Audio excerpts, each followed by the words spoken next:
Welcome back. You're listening to the Pillaging Podcast, the #1 podcast in Raider Nation. I'm your host, Kenny Stapler, joined tonight by Che, Kane, and Bobby Wasabi. Say what's up, fellas. Hey, how you doing, Raider Nation? How you What's doing? up? What's up, fellas? One Nation, Raider Nation. That's right. Here we are. Pillaging. First off, shout out to Silky Slim for the donation, man. Thank you so much. Hey. Yep. Everyone can thank Silky Slim because he just bought you a half a month worth of content right now with his donation. We do appreciate that very much. So while we're on the subject, if you'd like to make a donation right now watching the live stream, you can hit that cash icon in the chat window and make a donation directly to us, or you can go to paypal.me/PJ4F. That's paypal.me/PJ, the number 4F. We thank you very much. Every dollar that you donate goes right into the podcast. We are working towards some important pieces right now, so we are stockpiling all those donations, and we thank you in advance. Be sure to like and subscribe to the show on YouTube and or leave a review for us on your podcast service of choice. If you cannot make a donation, that is currency as well. We really do appreciate that. Usually we get to this contest stuff a little bit later, but since we're on it right now, Che, why don't you set the table for everybody that's in the chat right now, and we'll go over this a few times during the show. So let them know how they can win this right now. All right, y'all. This is it. This is the episode y'all have been waiting for, okay? This is it. You need to be here live and in effect watching the show, and you need to be up in the chat. So, real simple. You have to hit that subscribe button. Hit that bell for the notifications so you know when the Pillaging Podcast is on. And then make sure that you get yourself a screenshot of your interaction in today's chat. Okay? Today's chat. That's how we're going to know whether or not you were here. You can't just come and replay the episode later on during the week. You got to do it now. Okay? So you get a screenshot that. Then you are going to post that or email us. Either to you can post it on IG or on Twitter, and you can add us, okay? And you can also hashtag PJ the number 4F, okay? All capitals. That's how we're gonna gather all the people that were here, and that's how we're gonna do the raffle. If you do that, your name is now in the raffle to be chosen as a possible winner for this beautiful piece of Bo Jackson by yours truly. All right. Did I leave anything out, Kitty? You did not leave anything out. We're going to reset that a few times during the show for all of you latecomers out there. And yeah, man, I want to say thank you to Che for putting in the time on that piece. You worked really hard on that, man. Hey, man, I don't know how to not give my full effort when I'm painting something, especially something as I thought was a special giveaway. You know what I mean? Like, I wasn't going to give you guys – I was going to be half-stepping over here on the skill. All right? If that means I have to bust out a piece that takes a month or whatnot, then I'm going to do that. I'm going to make sure that our fans get the best that they can. And it's what I could offer. And you got the seal of approval from the man himself. Bo knows art when he sees it. Bo Jackson signs off on this, so – We're gonna do our best to make a run at Bo and see if he can't come on and announce the winner of this contest. That would be come on, Bo. That would be a beautiful thing. Bo. So we could use y'all can help us out too, man. If you at the man, the more the merrier. The more people there are out there saying, Bo Jackson, you got to do this announcement on the Pillaging Podcast. It would only be right. It's you. It's an everlasting moment.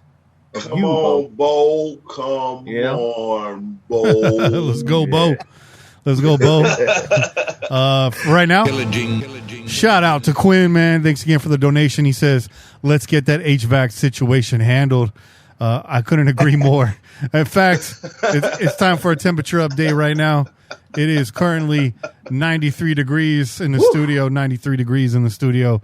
That is a temp from my keyboard right now. So, yes, we appreciate all your donations. We're going to put that to good use. We're working on a new machine so we can get some better broadcasting quality out to you guys. We're going to get this room cleared out, and we're going to build a little lounge area for our guests.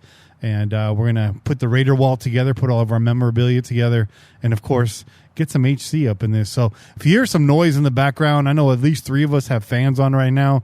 I'm not hearing it on my headphones, but if you guys are, hey, deal with it. We apologize. We apologize, man. So once again, thanks to everyone that's been donating. Jalen Davenport, we got your donation this morning or yesterday morning, I believe it was. So we appreciate that. Jalen's been a long time subscribed donator. You can have a subscription donation via PayPal. Again, if you go to paypal.me/PJ4F, $1 a week, man. That's all we ask. Make sure you also visit onenationfanwear.com for the greatest gear in the nation. The hottest face covering in Raider Nation is back in stock. Production times are getting back to the normal swift turnaround you're used to. So a little bit of a delay, which you're noticing everywhere. Every vendor, even Amazon, has slowed down. Also, One Nation does work with printers overseas to fulfill international orders. So you will not pay crazy shipping prices if you live overseas. Yeah, I think you pay like the standard $5 shipping fee. So that's also good to know too if you're overseas. I know we got some listeners out there overseas. Shout out to Damage Incorporator and everyone else. Damage has been calling in lately, so he's on my mind. What does this mean for our friends across the pond? Hey, you get great gear at a low cost, right? I know that's a barrier to getting a lot of cool gear. There's not a barrier here on the Pillaging Podcast. But let's get this thing cracking. Those chelas aren't getting any colder. Chela, chela, chela, chela. Yeah. Chela's going to Here we go. Rona. Let's get this. This is y'all saw that shit? That shit was hilarious. I saw that shit too. You might infect your daddy. Dude, he killed it, man. He killed it. Mike Epps is a fucking fool. Yo, I got this 8-bit brewing company, and this is the Mr. My Hoppy, bro. Okay, so this is you see the tree on there. Bonsai. Shout out to Karate Kid, Bonsai, Mr. Miyagi, Bonsai. Yeah, and this bad boy is a hazy IPA that's clocking in at 7.2 ABV. There's the pour. Let's get that. Ooh, 7.2. Shit, 7.2. There we go. That looks nice, man. Looks like it looks like some freshly pressed like apple juice, man. Oh, exactly. Yeah. It looked like cloudy. apple cider, like some real apple cider. You know what I'm saying? Wow. Chug that shit, Che. I gotta take in the flavor, dog. I gotta, swoosh it around a little bit. There's as is customary with most of these hazies, and recently I've been drinking quite a few on there, right? So there is that citrus taste. This has a little bit more of I want to say it has a little bit more of a grapefruit citrus flavor to it. It's not like sweet. It's kind of more like on the bitter end, but you still get that citrus aroma. Yeah. Based on the color alone, I really want to try that. Yeah, man, that is like the haziest of the hazy. Damn, that look thick. That look like a thick ass Hefeweizen. Yeah, you can't see through these bad boys, bro. Yeah. This is what I love about these things. That's like Chase turned into John Cena, bro. Chase like, you can't see me. You can't see me. Now look. So this, I approve, man. My shout out 8-bit. This is delicious. It's not sweet. It's got nice bitter end on it. The IBUs, I don't know if they have them on here, but you could tell there's a little bit there. There's a little bit of that little strength to it. You can also taste the potency of the ABV. I'm not mad at it, man. It's nice. It's still pretty balanced. Not as balanced as the beers from last week. Those ones were way more like right down the middle in terms of the IBUs and the flavor and all that other good stuff. But this. Hey, like I said, I haven't met a beer that I don't like yet. So yeah, keep them coming. 8-bit. Shout out to y'all. That's not true. There's been one beer. I don't know if we reviewed it on air, but it made it to the tailgate. There's been one beer that I know I didn't like. I know Bobby didn't like. I don't know about you two, but that horchata beer, I was not feeling that beer at all. No. You know what? I'll have to agree with you. I wasn't a fan of it.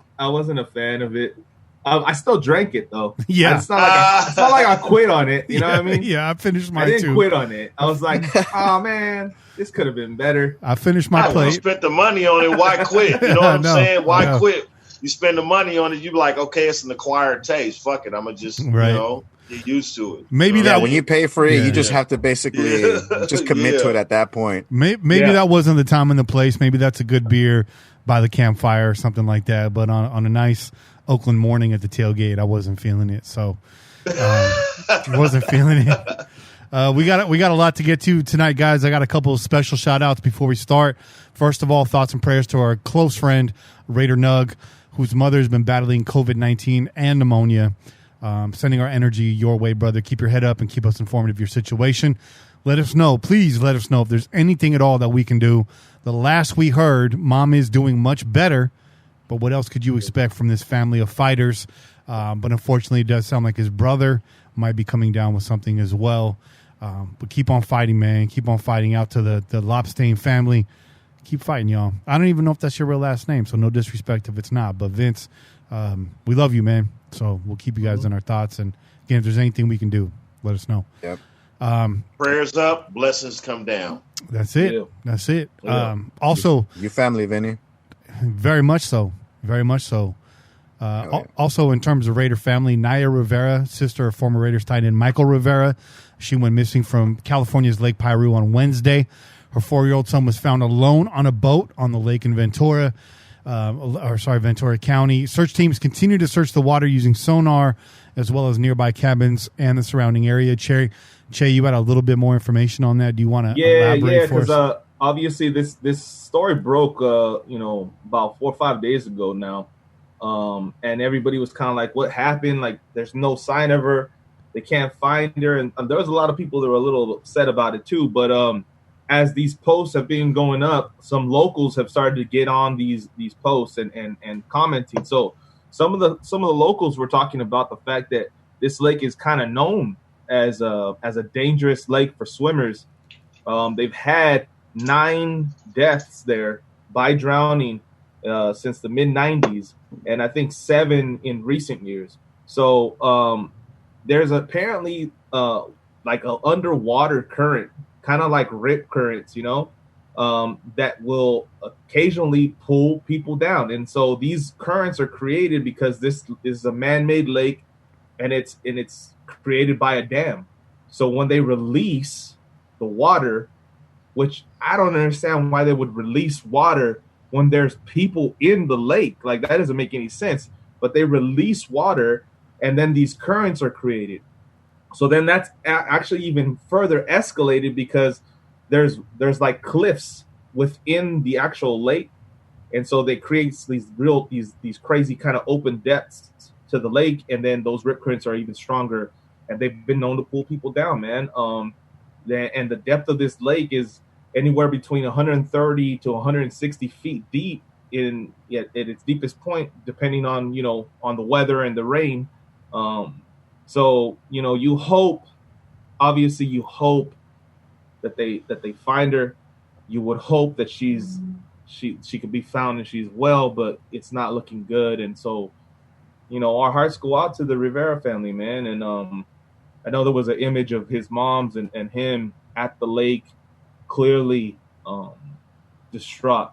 So Michael, man, we Raider Nation's thoughts and prayers are with you, man. And we hope for a recovery of some kind. Absolutely. I mean, how scary is that for that kid, man, to be on that boat all by himself? We don't know. Can't imagine, man. Exactly what he saw and how long he was there. You know what I mean? But yeah, man. So prayers out to the Rivera family as well. Last time we spoke about Naya, man, we were talking about how beautiful she is, and look how far she went, man. She was on Glee, a very popular TV show, and all that, out there having a nice day on the lake with her son, and unfortunately ends in tragedy. So I'll tell you a nice little tidbit about that. She was at a game, and shout out to my boy Dutch, who sat with me for 3 years, PJ4L for life. She was right over here. She was right there. So we right here. She was like right there. in the suites because you could see the suites from where we were sitting. Mm-hmm. And she was right up there dancing and doing her thing. So if you go on YouTube, you could probably find her at that, because that was the one Raider game she went to, up there dancing. Yep. She was like right there. I think we took pictures. I could go through my camera. We took pictures because we was like, oh, there go Michael Rivera's sister. You know what I'm saying? So, you know, yeah, shout out, man. I hope she either you find her body or you find her alive, you know. Yep. And it could have been, you know, twice as tragic too, because thankfully, you know, the child was in the boat, you know, fully, you know, life preserver and everything. So thankfully, you know, the child was safe, because it definitely could have been a lot worse and a lot more tragic. I'm trying, you know, hoping for the best, but it definitely could have been not cool, you know, than what the situation is right now. And if that child wasn't there, they wouldn't even know who they were looking for, possibly, at this point too. So I don't know. Hate to put it on a 4-year-old, but maybe he'll say something, and the story will come out about what happened. Who knows though? Yeah. You know, who knows? Another Raider was taken by water. Man, very sad. Another Raider was taken by water. Let's shift gears here. Unfortunately, we have some more tragic stuff to talk about, but you know, life goes on, man. We got to push through these things. Raider Nation, we're no stranger to tragedy, and as human beings, definitely no strangers to tragedy. We all go through it. Doesn't make any tragedy any less so. But tonight's show, we do want to talk about Barret Robbins and the lost tapes. Recently, an interview just resurfaced, and I know most of you probably listened to that. If not, we'll be talking about some of those points and sharing our opinions on that. We'll also talk a little bit about, Super Bowl 37. You hate to see it. You hate to hear about it. I watched it again. We all watched it again. It was a very traumatizing experience for me today. So if I'm a little down, that's why.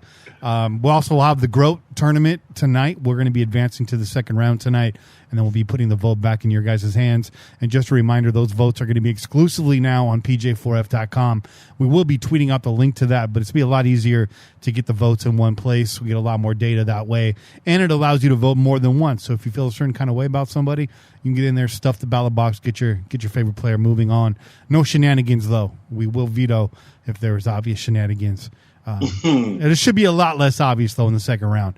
But for a minute there was some wild stuff going on. Luckily, none of that came to fruition. Yeah, Dakota, I hope you're listening to this. Yeah, Dakota. No shenanigans. Yeah, don't ever believe anything Dakota posts. Also, we got a stadium update, not much of an update, but we'll give you a short update on that. And of course, the Madden ratings are starting to trickle out, and the rookie wide receiver class was released this week, so we'll talk about that. And possibility, the rumors, Jadaveon Clowney was made an offer by the Silver and Black, by the Las Vegas Raiders. So we will talk about that at the end of the show if we still have some time. Yep, Bobby throwing up that cash symbol. We'll see. The Raiders are low. No, I was saying they made him an offer that he couldn't refuse. You should have showed an empty wallet. That's what you should have posted, an empty fucking wallet. We don't got enough money for what this motherfucker trying to get. Spoiler alert, they made him an offer that he can very well refuse. He can very easily refuse. So we'll see what he wants to do, though. We'll see what he wants to do. Anyways, so we talked about the contest giveaway. No need to reset that right now. We'll reset that after the next segment. But without further ado, man, let's go ahead and get into this. Barret Robbins, the lost tapes. The interview was originally planned for a 10-year anniversary of Super Bowl 37. Why the hell that was ever planned, I don't know. But it never materialized, much like our offense on that tragic day. So let's talk about this interview, guys. I know you all heard it. You had Barret Robbins speaking out. You had Greg Papa. And there were some follow-up conversations with Monty Poole, Scott Bair. You had several players in that interview. Tim Brown spoke out. Sam Adams was on that. A few other players. So let's just set the table. As everybody already knows, Robbins was struggling with mental health issues his entire career. What came out of this interview that I thought was brand new was we didn't really know how extensive and how far back these health issues went. And he talked about it really rearing its head around 96, 97 and progressing from that point on. This Super Bowl took place when? 2002? Right, February 2002. So that's quite a long time. 2000. It was 2003, right, when the Super Bowl was happening. No, it was 2002. Was it? 2002 season. 2002 season. Yeah. Okay. Super Bowl in 2003. Yeah. So Barret Robbins initially had gone AWOL prior to this game, right? He went AWOL just before a game against the Denver Broncos. Was that the 96 or the 97 season? Right. They said it was his second. It was his second season in the NFL, so that would have been his 96 because he was drafted in 95. So his second year would have been 96. Okay. So that would have been in 96. Okay. Oh, and sorry, Silky Slim did say that Naya's son did speak. He said his mom went swimming and couldn't make it back to the boat. I think, Che, you might have said that too. But anyways, not to get sidetracked. Oh, my God. Why she didn't have on a life vest. But anyway. So he was found. He was sent home on a plane. Barret Robbins does not make the plane transfer. Instead hops on a hotel van. He couldn't remember what hotel it was, the Sheraton or the Marriott. Ends up back at the hotel, eating in the hotel restaurant. Doesn't have any money on him. Ends up getting arrested for not paying the bill. Gets bailed out. $8 tab. $8 tab, according to him. I've never had an $8 meal in a hotel, but okay. Hey, man, it was the 90s, bro. You know, True. He was probably eating crackers or some shit. Ends up getting bailed out by his wife, and eventually reunites with the team. And this is kind of where we get into the diagnosis part of it. He was originally diagnosed as depressed, or back then manic depressive disorder. Was given medication, was wrongly diagnosed, was wrongly prescribed, only exacerbated his issues at that point. So before I don't want to rant right now because I know the four of us have a lot to say. So the last thing I'll say for now, I can relate to this. I can definitely relate to this. Going back as early as being a child, I'd been in therapy for quite a long time, a lot of issues inside my family. I had a big break in therapy for a long time. It wasn't until I was maybe like in my 20s, maybe 30, I started going back to therapy. Was diagnosed at that time as bipolar. Now, my situation's a little bit opposite than Barret Robbins because I was diagnosed bipolar, was issued medication, and I started taking for the next 6 years or so. The medication only seemed to make matters worse for me. I think that was around the year 2006. And shortly after getting on the medication, I started having a lot of issues with addiction and became very, very addicted to controlled substances. At that time, my life completely spun out of control. Lost grips with everything. I really couldn't feel shit at that time. The medication completely took over, numbed me out, started taking drugs so I could start feeling things. Started taking just extreme amounts of drugs, piling drugs up on top of each other. It took several years for me to get clean. But at that time, during that time, on and off this medication, which is also a very dangerous situation to be in. These medications, these cognitive inhibitors, you want to stay on. Getting off and on them is also a very rocky road, makes things very bad. It wasn't long before I ended up in the hospital, suicidal attempt, one of many. The last one, I ended up in Natividad Hospital in Salinas, 5150, 5250, ended up there. Graduated at 5250, ended up there for about 3 weeks. Finally get out of the hospital, stopped taking medication altogether. Head started to clear. Several years later, I'd go back into therapy. Therapist wanted to know what my diagnosis was. I told him diagnosed bipolar. He kind of scratched his head at that one, said he didn't seem that way.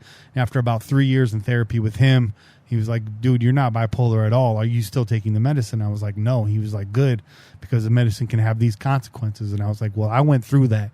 I ended up in the hospital for everything that you just said. And he's like, oh, Jesus, this is the dangerous thing about diagnosis and mental health orders. These aren't physical conditions you can actually put your finger on. They don't show up in x-rays. They don't show up in MRIs. They don't show up in blood tests, blood panels.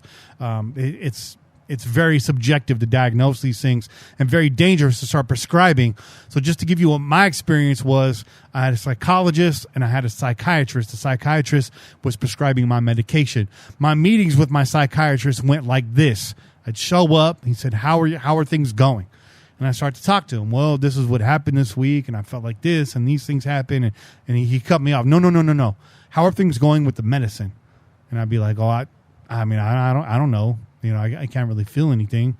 because they don't have a feeling. They don't have a narcotic effect. You don't feel them happening to you. So he's like, well, let's increase your dosage.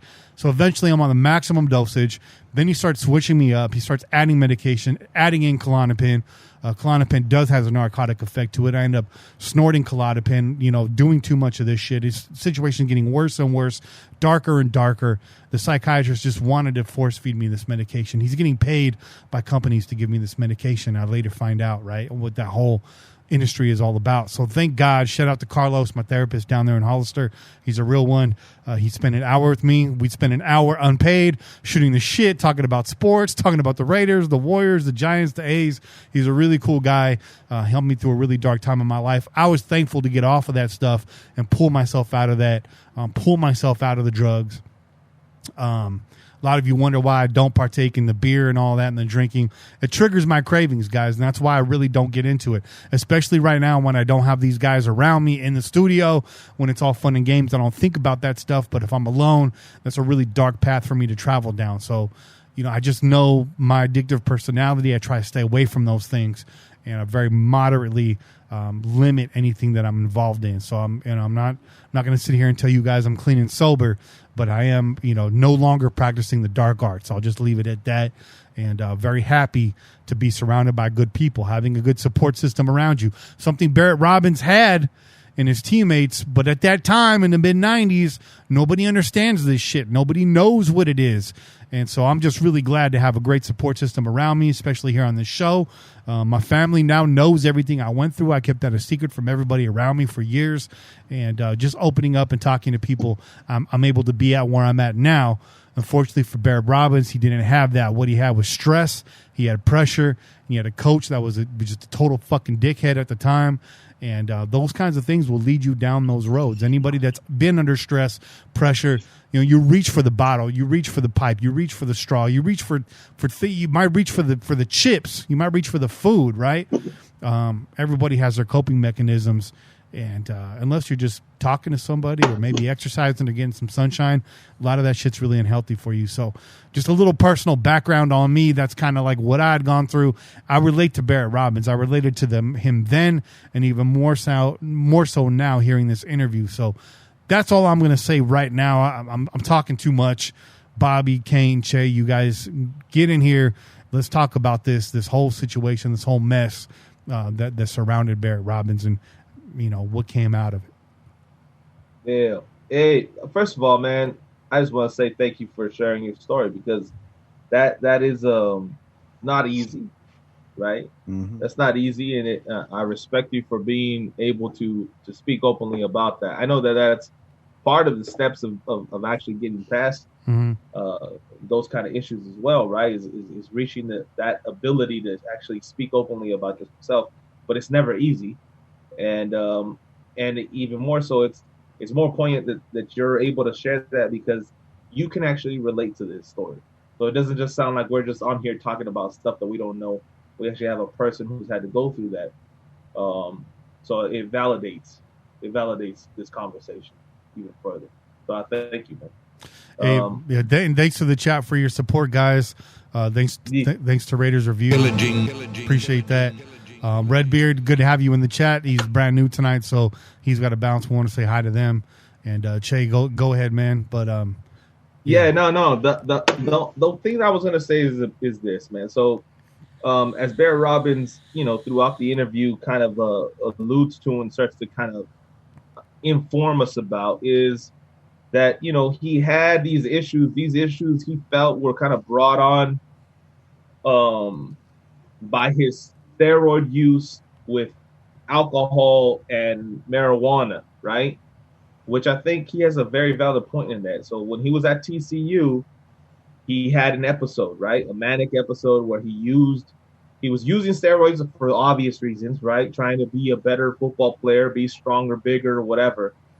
He was using alcohol, which he had started abusing as a freshman in high school, right? And then he was putting that marijuana on the top, right? Which to a lot of people, maybe it's not that big a deal, but when you combine those three and you have a hidden mental health issue that you're not aware of, that shit could be very, very extreme. And it can be what leads you to start to showcase these symptoms. And that's exactly what happened in his case, right? So then this man he ends up breaking into a car dealership, right? Which he says is like, I had no plans of stealing a car, but because I broke in there, it was, they thought I was trying to steal a car. So of course they're going to arrest me. And he's like, so that was the first episode. He ends up in jail, and he was able to get himself clean enough to go back to playing, right? And it seems like that's kind of Barret Robbins. Unfortunately, that's like the storyline, right? He has a manic episode that nobody really understands. He does some crazy shit, and everybody just says, Barret Robbins is acting crazy, man. Barret's acting crazy, right? He has to deal with the consequences, and then somebody slaps a seal of approval on his ass and says, all right, go about your way. Go do what you do good. You're a great football player, and gets him back out on the field. And that's the unfortunate side of being an athlete, and a special one that's going to probably make it to the professional ranks, is that nobody cares what you're doing off the field as long as you're performing on the field, right? And that's kind of the storyline that we're presented in this interview. So for him to have showed those symptoms and start showing like this manic side to himself, like that's just crazy. You just up and break into a place for no goddamn reason. You just disappear and break into a car dealership random. For somebody to not stop and say like, whoa, what's going on, right? And then for them to diagnose him incorrectly, like you said, Kenny, they actually exacerbated the issue, right? So they gave him medication for depression when this guy was actually bipolar. Bipolarism comes with depressive states. It comes with angry states. It comes with manic states. But for them to not diagnose him properly actually set him on a path to what we all know happened, right?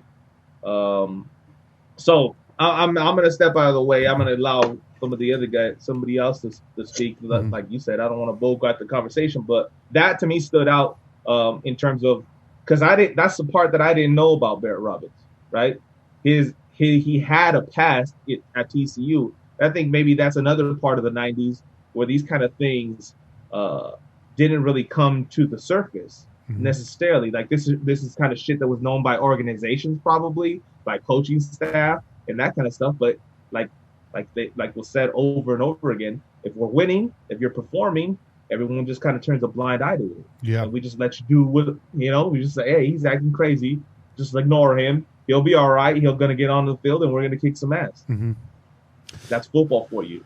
Especially in the 90s, man. And not to hog the mic again, but just because you touched on he got that seal of approval. Look, these issues never go away. Like, I might have pulled myself out of the darkness, but it's always at my back. And it still gets me sometimes. The difference now is I recognize my triggers. I recognize when I'm slipping into those behaviors. And then I pick up the phone and I call somebody. I call Bobby. I call Che. I call Kane. Sometimes we talk about what's going on. Sometimes we just laugh and joke, and that just pulls me out of it. I was feeling it the other day. I called Kane. Me and Kane talked for 2 straight hours. I got off the phone and I was feeling good. We had some good laughs, and that was it. The cravings, I still get those. Every single week I get those. But what do? I pick up the phone, or I go for a walk, or I make some music, or I do something. Find a coping mechanism. If you're using medication to cope, that's fine. But try to find a way off of that stuff. If it's working for you, good. But always try to find a way off of that, right? Find other coping mechanisms in your life, healthy distractions in your life. If you get rid of something, you have to replace it with something else. If you're fighting alcoholism, find something else to do, during those times when you're drinking. But that's all I want to say about that. Yeah. It's funny, man, because how Ches said, man, a lot of people, I mean, even in those lost tapes, they talked to Mo Collins, and he even said it himself, just like how Ches said, hey, man, I don't care what's going off the field. Just, come in, show up on Sunday, suit up, and we're good to go. You could do whatever the hell you want. And it definitely goes to show you how much times have changed. I mean, back then, and even now, still, people are very hesitant to open up about, you know, some of the issues that they have personally. And it's just very hard. But at the same time, you have athletes out there. I mean, remember, it was who was it? DeMar DeRozan, who came out and said that he was depressed, that depression was getting the better of him, and nobody shamed him for him speaking out and saying, like, look, I have this issue, like something's going on with me, like we need to kind of like help this out, because it's not just about football, it's about your mental state. And how can you really perform at any job, whether it be sports, you know, a teacher, you know, driving a truck or whatever, if you got all these other things just weighing down on your mind and you can't even focus on your task at hand. And so I like that things have definitely changed, because, you know, a lot of it, pharmacists, we're our own therapists. And, you know, right now I'm just going to go ahead and just fire this up and, you know, not think about it. I'm just going to go ahead and just numb out and just think about other stuff and not think about what's hurting me right now, because it's very hard to open up for a lot of people. But, you know, it definitely, the times have shown that there are a lot more different things than just you're depressed, here's some medication. No, it's not just that. It's like you need to go talk to somebody. You need to get, as Kenny said, have a healthy outlet. You know, just go do more than just, you know, just sit there and thinking about that, because now there are ways to actually figuring out what's going on with people. Because I never knew about bipolar until after the Super Bowl. I kid you not. I've never heard that word bipolar until after that. And I was like, what the hell? What's bipolar mean? And then started researching, and I was like, whoa, this is some heavy duty stuff. You mean you can literally just, you know, go from one side of the spectrum to the other in a snap like that. And it definitely educates a lot more people, man, when you open up like that, when you talk to people. Not only that, communication is very important. It's key when it comes to anything, man, because if you're having a hard time, it's only going to make it easier if you actually, you know, have someone there to, as Kenny said, you know, shoot the breeze, just talk to, let it out, or if not, just, you know, laugh and then just forget about that, and then you know, find a better way to manage it, man. Before 2003, a lot of us thought bipolar was a white bear that went both ways. It's not the case.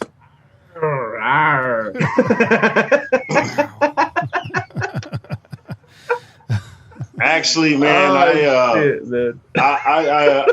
I worked with a guy back when I used to work for the Hayward School District. I worked with a custodian, and he was like a mentor to me, and he was manic, depressive, and bipolar. He had been actually diagnosed with that. The district knew it, you know. This was in, I want to say, 93, 94. You know, I was probably 23, 24 years old. I was a kid. This dude was like Roland. He was a friend of mine. His name was Roland. And he was manic depressive, man. And, you know, when I think about this and we talk about this, I look back and I think about Roland, because we would be at work. And, you know, the guys told stories on there like, oh, we would get drunk with Barret, and, you know, and then if he got out of place, you know, if he got over drunk, then we could, you know, Lincoln Kennedy said we could, you know, I couldn't be around him. So it was kind of like, you know, Roland, we wasn't drinking. We was at work. We only dealt with each other at work. And so these things manifest themselves without being at work, without being drunk or on drugs. You could just be manic depressive, and you could just be, you know, one way, 1 minute, like the coolest motherfucker. 1 minute we could be working and everything would be good. And then the next minute, this motherfucker got an attitude. I mean, look, you can't really, it's hard to describe about being around somebody. Fuck, sometimes I feel like I'm manic depressive. You know what I'm saying? You can't really describe that shit. If you living in it, It is what it is. Nothing, only certain things trigger you to make you feel good. You know, other than if you don't have those things, you're not going to feel good. If you can't, the things that make you feel good in your manic depressive statement that could bring you out of it, if they ain't there, you just fucked up. You know what I'm saying? You're not going to be all right. You know what I'm saying? You're going to have a fucked up problem. So, you know, speaking about Barret, and when I hear about all these interviews, which I've heard, you know, a long time ago, some of them, a lot of them, when I think about Barret, I think about people didn't think about him. They only thought about what you could do for you. They didn't think about what Barret needed. And Barret himself just needed football. You know what I'm saying? So, you know, if you could have somehow, there was nothing you could do. There's nothing you could do. It's nothing you could do. If Barret didn't want to be manic, he wouldn't be. If he had football, he was good. If he could survive through, I'm gonna drink tonight and then tomorrow I'm gonna play football, I'm good. If I'm gonna drink today and I'm gonna do this podcast tonight, I'm all right. You know what I'm saying? It's you can't describe it, man. It's just something you can never. If you're not living with it, you won't understand it. Yeah, you can't describe it. It's different for everyone's situation, and it's definitely something you can't put your finger on. Danny Garcia, thank you. Pillaging. Danny says, "One nation, one love." We actually have someone that wants to call in right now and give their perspective. We have Angry at Trask right now that wants to call in, and she's going to kind of give us her perspective on this, because I know her and I have had a lot of personal conversations around this subject as well. So we'll wait for her call right now. She should be calling in any minute. I don't know when's the right time to crack the second chela. After this call. Is a deep conversation. This is a serious ass conversation. It is. Ingrid, are you there? Yes, I am. Welcome to the show, Ingrid Trask from the Ladies of Darkness. How have you been up there in the Great North? Angria, what's up, Angria? We've been good. Heidi moved up, and we're just getting settled in because she's renting the downstairs half of my house. So got in really early Monday night, and we have another week left on our quarantine. But other than that, we're doing great. That's good. Good to hear. Nice. So you wanted to call in and kind of give your perspective on this. I've already told kind of the viewers, you know, you and I, we've had a lot of conversations around this subject. We talk about a lot of personal matters, but, you know, what's your take on this, you know, as it relates to Barret and as it relates to us as people? You know, what are your thoughts? Well, there's a few things. So I was diagnosed as bipolar when I was 21 years old. So I've been living with this half of my life. I knew before that it was really obvious going back through like school documents and comments on report cards and stuff like that this is something I've been dealing with probably most of my life. So bipolar is one of those things that, like you said, Kenny, you really cannot misdiagnose it. Otherwise, it can be tragic. And listening to what happened to Barret, it just makes it really obvious that one of the biggest problems I think that we have right now is that men can't speak up about being depressed or being off or just feeling mentally wrong. Still, and even in our society today, men are judged for that, and they're not strong, and they're weak, or however, you know, somebody looks at it. It's like this is a big, strong man who plays a gladiator game for a living. He should be stronger than that. Well, it's not about that, and I'm really glad that Barret decided to come out and say something, because you know, we're getting more and more athletes that are more comfortable with talking about it. One of the people that I am most proud of on our team right now is Richie Incognito. Yep. Because he had some massive issues, as we all know, and he went and he got his treatment and he got a diagnosis, and he goes to therapy regularly, and he's kind of the picture of like big, broad, you know, brute that's playing this gladiator game. And to hear him turn around and say something like, yeah, I go to therapy every week, and to listen to him on Hard Knocks saying something like, well, my therapist tells me you should count to 10, and it's very telling that, things are changing, but there's still that stigma. And even, 20 years ago, 25 years ago, whenever it was that he was going through this, that Barret Robbins was going through this, it certainly was not acceptable. Mm-hmm. Because I remember when Prozac first came out, and I don't know if any of you remember that, but the big study was that they were giving it to serial killers, and it seemed to work fine. And one of the worst things that you can give to somebody who's bipolar is Prozac. I wouldn't be surprised if that's something they gave him, and that will send him right off a cliff.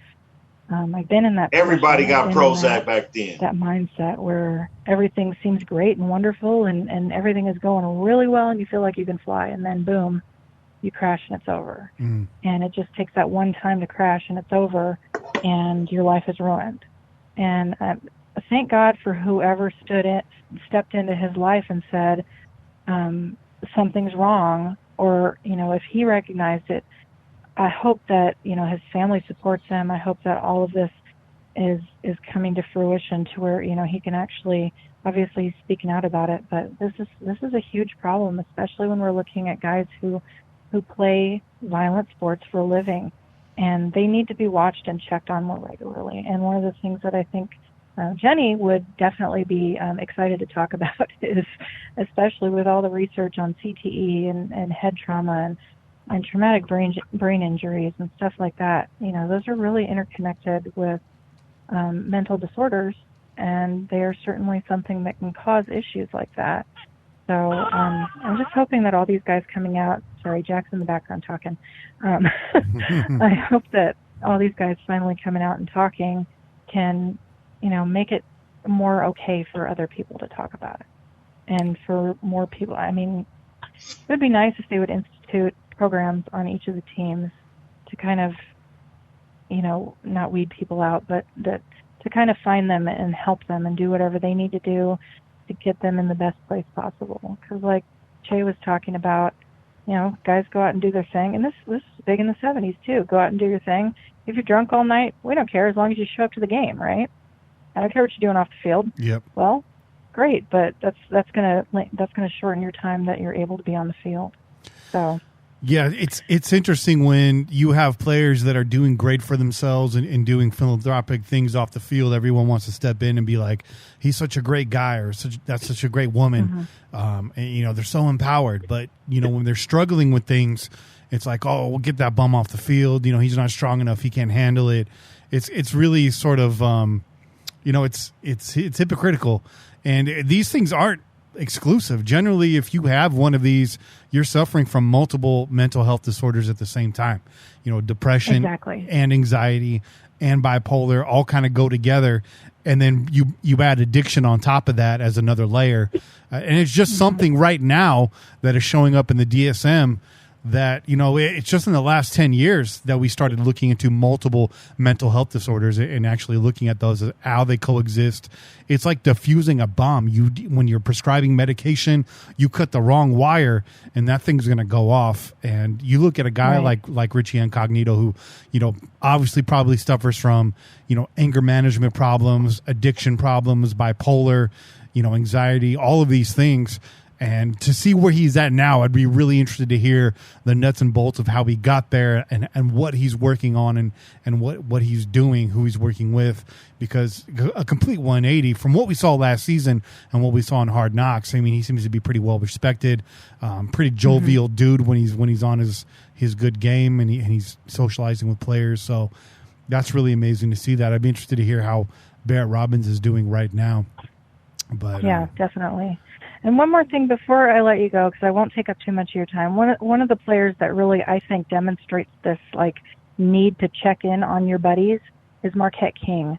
If you look at the down spiral that he had after the 2017 season, I think it was, when he went off the rails, he kind of was doing just inappropriate things, not like lewd things, but he was acting like a crazy person if you looked at him. And that was one of the things that we talked about, Jenny and I talked about, was, you know, I don't want to say too much about him because I feel like he's suffering. I feel like there's something wrong. And it's like we're watching, you know, a lot of these guys, you can look and watch them spiral. You watch them take these steps, and it's just a travesty when nobody steps in and says, hey, what can I do? What do we need to do for you to help you? Yeah. And after all the jokes and everything and all that settled down, we were saying the same things about Antonio Brown. Like, as much as he frustrated me, as much as he pissed off Raider Nation, as much as he was the butt of a lot of great memes and jokes, at the end of the day, that's what we said here is get this man some help, because this dude is going through it, you know, and the way he's coping with it is completely unhealthy. I mean, he's burning so many bridges, you know, his career in jeopardy. You know, who knows where Antonio Brown ends up without an NFL career. Right now, he's got hope. He's still training. He's still occupying himself, but doing those things. Imagine if all that vaporizes and completely disappears. Antonio Brown's going to be back in the news again, and the next time you hear about it, it's not going to be pretty. It's going to be a lot more serious than the cops showing up at his house or something like that. You know, you're talking about possibly paramedics at that point, and that's what's really concerning about AB. Great point, Angria. Like, you're seeing it, you know, all around sports, and I'm glad to see people in general are more empowered to come out and be open about that. You know, all of us talking about it right here on a sports show is something that would not have happened 10 years ago. So hopefully, Alden Smith is another guy we should talk about. Alden Smith. Absolutely. You know, he went through his little situation and you know, he found some help, and now he's back in the game. You know, these guys need help. Sometimes team structure, and that's what they need. You know, sometimes that is their cure. Yep. You know, and I think for Barret Robbins, you know, he needed handlers. He needed somebody to keep, you know, handle him. Yeah. And stay with him. Yeah. You know, 24 hours, 7 days a week, keep him even in, you know, and it's a shame that his wife, you know, probably knew about a situation and couldn't help him. You know, she probably felt empowered. You know, it's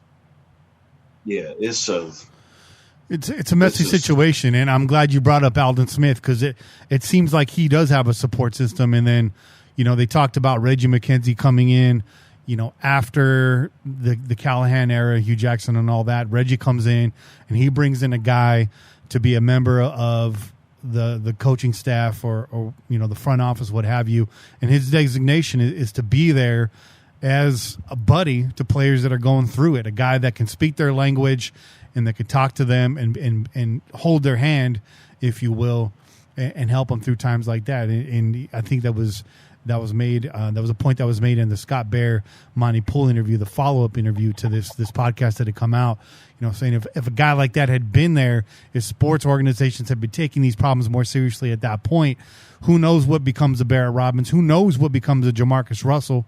There's another guy, you know, who went through it, probably still going through it.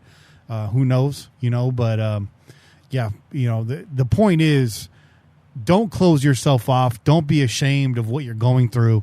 Reach out, talk to somebody, whether they're in your support circle, outside your support circle, whether they're a professional or a family member. Start talking to somebody, even if you're just being honest with yourself. I think that's the first step. So very tragic to see people go through this, because when you see what happens when you bottle it up inside, you attempt to self-medicate, self-remedy, it can lead you down a very dark path. And by the time you wake up and snap out of it, everything that you had going for you could be gone in the blink of an eye. It was a very scary situation, and this does not just apply to athletes, right? This applies to all of us. Probably 1,000 people out there listening to this podcast right now that have gone through this or know somebody that's gone through this at some point in your life. And you know, there's still people out there today that just do not know how to cope with people that are trying to cope, and that's another layer to the problem, because there's people that write this stuff off like, suck it up. You know, get through it. Stop crying about it. But it's not something that you can control. And that's what Barret Robbins talked about in his interview. You know, he knows it's happening, but you're sort of in autopilot. You're almost in third person. I remember when I was on the medication, I was like, I could see myself from top down sometimes doing shit, and I couldn't even step in to stop it. It's almost like sleep paralysis. You're having a nightmare, and you can't make it stop, you know. So Angry man, lady, thanks for joining us and shedding some light on this as well. Absolutely. Thank you guys for having me. This is so important to talk about. And, you know, Kenny, you and I are older in, you know, we're all kind of old, so, but it's easy to recognize things when you get older, but it's easier for younger people when somebody else recognizes it. So just check on your friends, check on your family, make sure everybody's okay. Jack says hi. Hi. Hi, Jack. Hey, baby. Hi, Jack. Hi. Shout out to your family, Angry. Shout out to Heidi up there. It was really cool for you guys to stop by here in California, have dinner, and just check in, and appreciate that. That was really cool seeing both of you. Really cool. That was amazing, and can I just tell you all, Kenny is a great cook. Thank you. Confirmed. Yeah, he made us formal dinner. We got to talk about football with his dad. It was amazing. We loved it. Yes, we loved having you. So thank you very much. My house is your house anytime the doors are open to you, anytime you're in the area. So hopefully we can get up to Alaska sometime and visit you as well. That's a place I've always wanted to go to, you know. Absolutely. All right. Well, all right. Thanks, guys. Love you guys. Love you too. Love you too. Shout out, Andrea. Love you. Good to hear from you. Love you too, baby girl. Peace. That was a nice surprise there. That was a nice surprise. So thanks again, Angria. As you listen back, we appreciate you. She's like, I don't know, she's like the boss of the network. And we couldn't be more blessed to have her there because man, she tells it like it is. And big sis. That's our sister. That's it. Exactly. That's it. Big sis. Mm-hmm. Big sis. Hell yeah. Anyways, much love to Angry Trask and Company. But we've said all that. So we said all that.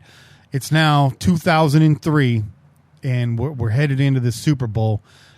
So I want kind of Kane to take the lead there, but just to sort of reset what happened going into this. Che, do you want to talk about the events leading up to Super Bowl 37 in 2003? You know, what happened with the AWOL situation, what kind of happened a little bit before that with Callahan, the whole vibe of the team. You set the table on that, and then I want to pass it off to Kane to talk about Super Bowl 37 and the consequences and whatnot. And Bobby, you just cherry pick. Bobby, get in there and cherry pick. Absolutely. So look, man. So listen, this interview was about this incident, right? The focus of this interview was about the incident that took place where Barret Robbins went missing days prior to the Super Bowl.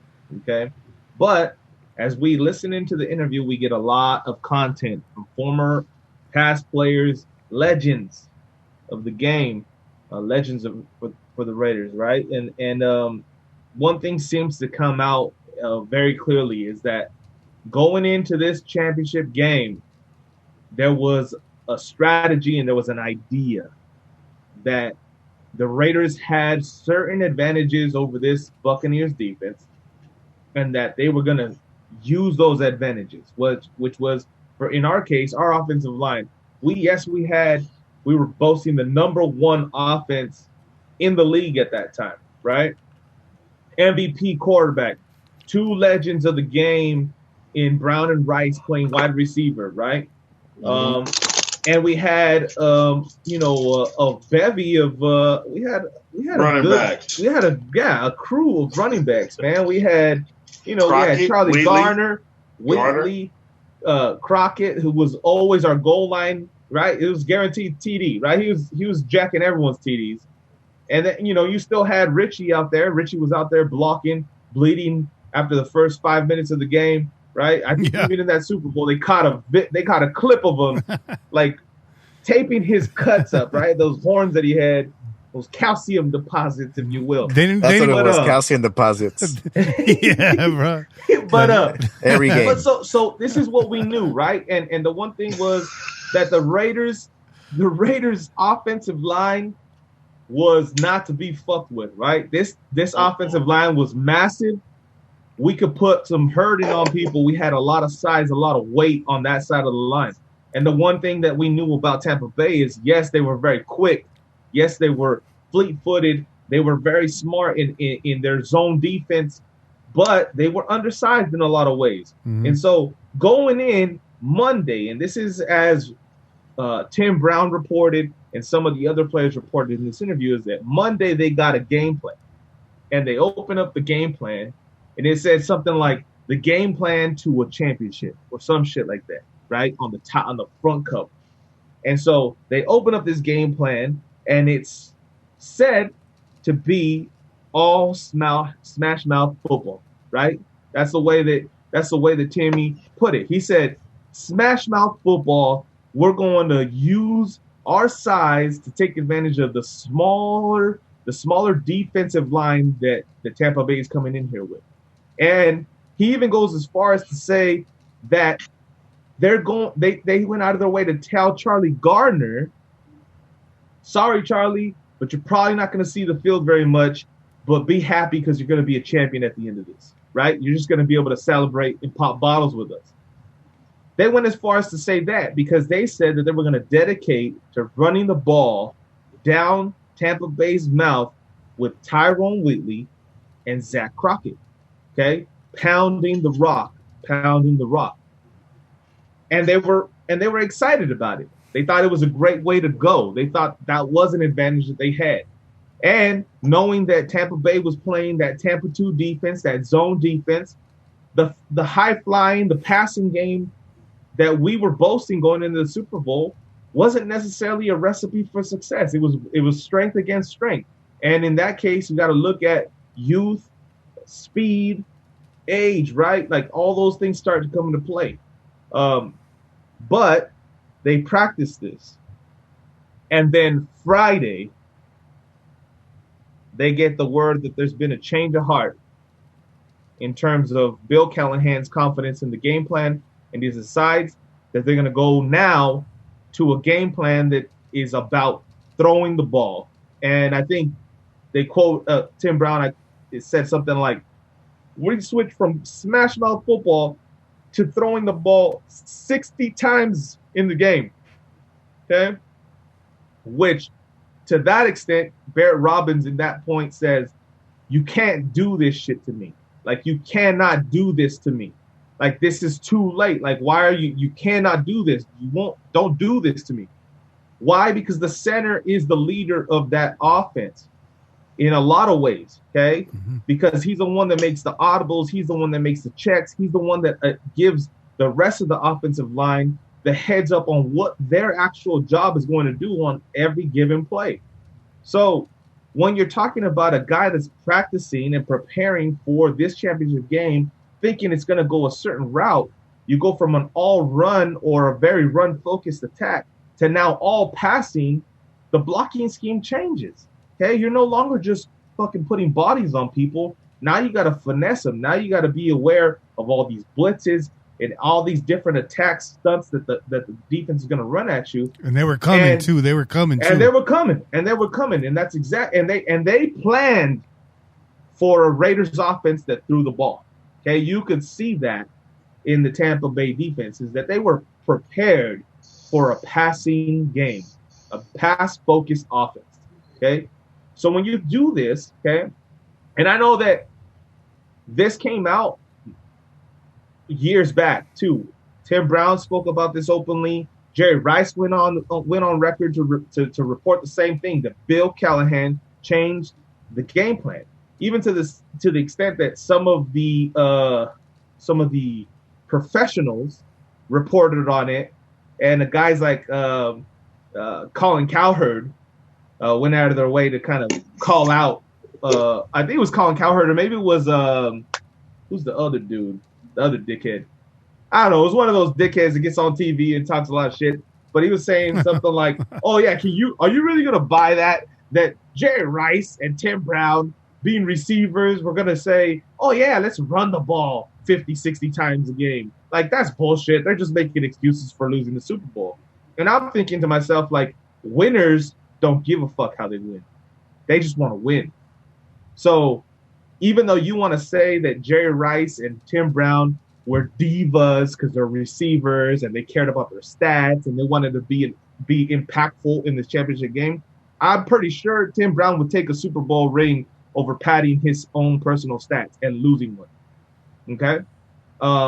And so that's what they said. They've come out and said that. And I think we've heard pieces of that, and you heard in this interview little snippets of other players concluding the same thing. I know there's been some players that have come out and say the opposite, but I'm going to go ahead and take the word of some of these legends, some of these guys that have been that were part of this major parts of this offense, we should say, right? It's not like we're talking to backups here. We're talking about Tim Brown, Jerry Rice, we're talking about Lincoln Kennedy, we're talking about Mo Collins. Even Rod Woodson went out of his way to say, like, that was shocking to us. Like, we didn't understand how that worked. Like, that's never been heard of. You just change the game plan 2 days or, like a few days before the Super Bowl. Friday, the game's on Sunday. How do you do that? Right? And so therein lies, and I think Tim Brown said it too, is that he feels that this had a lot to do with Barret Robbins going off the deep end. Yes, he was battling his issues. Yes, he was battling demons, but he had made it to the Super Bowl, right? He All Pro, through this Pro Bowl that year, All Pro that year. Yeah. So when you throw something like this and completely turn a person upside down, and you start to put added stress on top of the shit that they're dealing with, I think there's a point to it, man. I think there's a point to it, But I've been talking for a while, so I'm gonna let some of these guys get it. But really quick, before we get into the game, what happens to Barret Robbins that weekend? Just kind of recap that for us. So Barret Robbins is said to be out partying, right? I think at one point he returns to the hotel, and this is out of his own words. He's like, I came back to the hotel and I raided the mini fridge. I took all the liquor out of the mini fridge and I headed towards Mexico. Like, he fucking got all the liquor out of the mini fridge at the hotel, the team hotel, jumped in a car. I don't know if it was a taxi, if he just caught a ride with some random dude. He doesn't even explain that. And he says, I headed towards Mexico. It was me, y'all. You could put the blame on me. He disappears, right? And I think it was who was it? Calvin Branch, I think, was the one that found him in PB on before beach. That, right? Yeah. So it was that 2 days before the Super Bowl, the same day, and I think Tim Brown says it was the same day that he went missing. Okay, the same day that Callahan dropped that shit on us, he went missing that same day. So they saw him out at PB. He didn't look right. Calvin Branch says that he was depressed. He looked like he was. I heard him, and he was on the verge of crying. So I went and I grabbed him, and I said, well, let's get you to the hotel. Got him to the hotel, thought, okay, I got him there. He's going to be cool. No, instead, Barret Robbins goes in, raids the mini fridge, and hops in a car and heads to Mexico.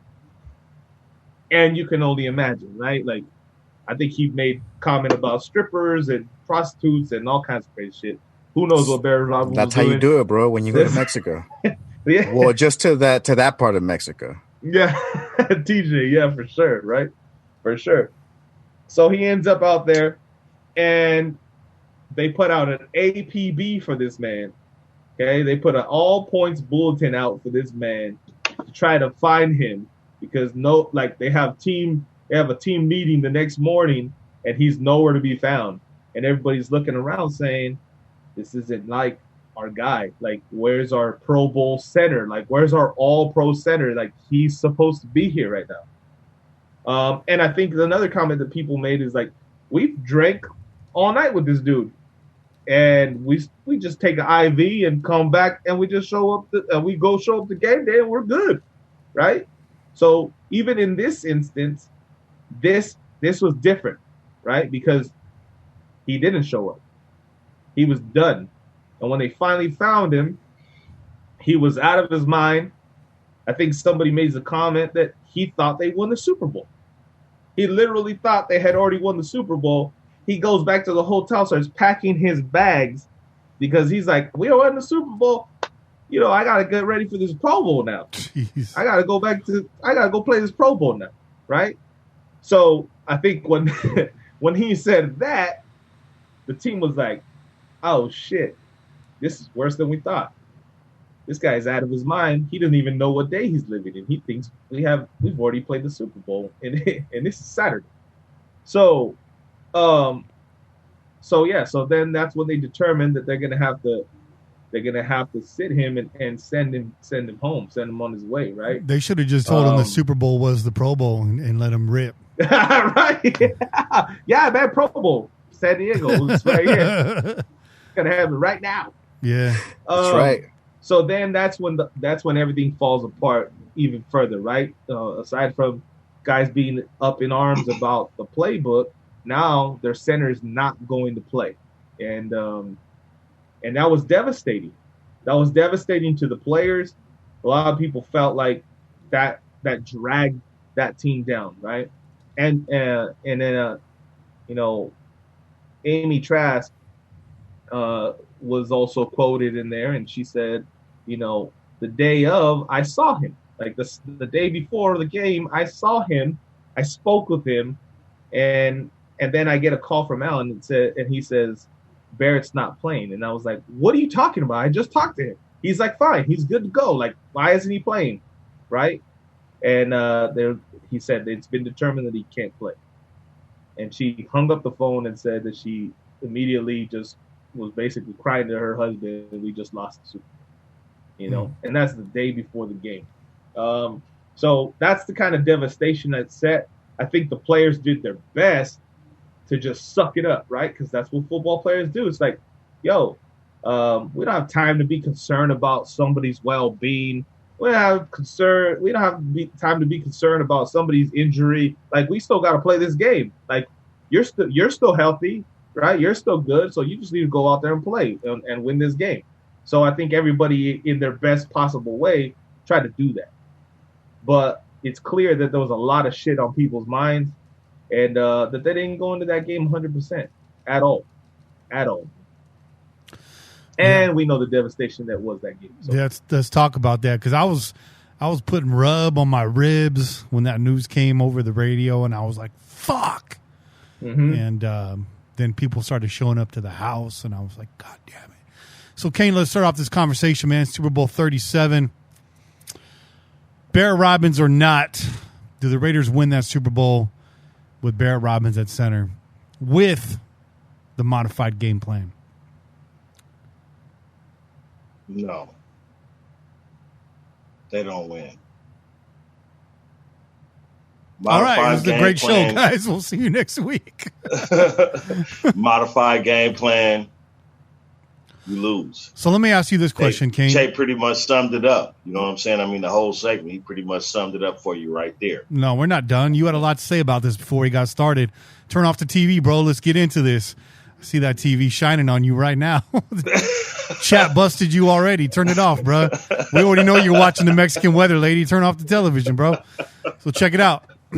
Now, the rumor is that when Barret Robbins was out, that might have factored into Callahan's decision-making. I question that. Adam True got in there. He is definitely smaller than Robbins. He's not the type of road grader Robbins is. But watching the game, did you feel like Barret Robbins' absence had as much to do with the loss as it was made out to be at the time? Can that team win behind Adam True with a rush-heavy attack? Maybe. What we do know about Adam True was that Adam True was a better pass blocker than he was a run blocker.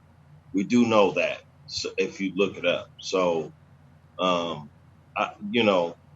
with that being said, I think Callahan probably saw that as a, okay, this guy can't beat the tackles. You facing one of the best defensive lines in the history of NFL, and you got Adam True, who is good at pass blocking but not so good at run blocking. So, fuck, man, I don't even want to validate his reason to change the game plan on a whim like that. Yeah, he probably couldn't run block, but is that something you want to do when you got the team juiced and pumped to win, as far as listening to that interview, you got the team, juiced and pumped prior to the Friday changing of the game plan. They was ready to go. They wasn't even practicing with Barret. I mean, well, they was, but then, okay, still they juiced and pumped. I think even Adam True, I don't know, man. We talked about this, and I don't know. I don't know what to say about that. All I can say is we should have stuck with the game plan that they was more confident with. How about that? The players said they was confident in running the ball. Then you should have stuck with that. Even though Barret Robbins wasn't there after Friday, you still should have stuck with the game plan. I think that played a big part in us losing. So do you think the game plan was changed because of Barret, or do you think it was an act of sabotage? I think no, it wasn't changed because of Barret, because Barret was there. I think that set Barret off into his manic statement. Hold on. You know what I'm saying? Besides the mental health issues, keep in mind, Barret Robbins was at about 60% going into this game. Both him and Charles Woodson were dealing with injuries. Charles Woodson had a broken fibula, had a steel plate in his leg. Barret Robbins had a bad knee coming out of that Titans game, which they say might have factored into it. Was it that? Do you think it was his ego, or was it an act of sabotage? What do you think this was? I think it was his ego. I think it was, you know what? It wasn't his ego. Listen, I think if I worked with Kenny and we was the coach of a team, and we've been coaching this team for whatever many amount of years that we've been coaching together, and you obviously get traded away. So like I'm devastated because like my homie just got traded to another team, and now the owner of the team that traded my partner just said, okay, fuck it.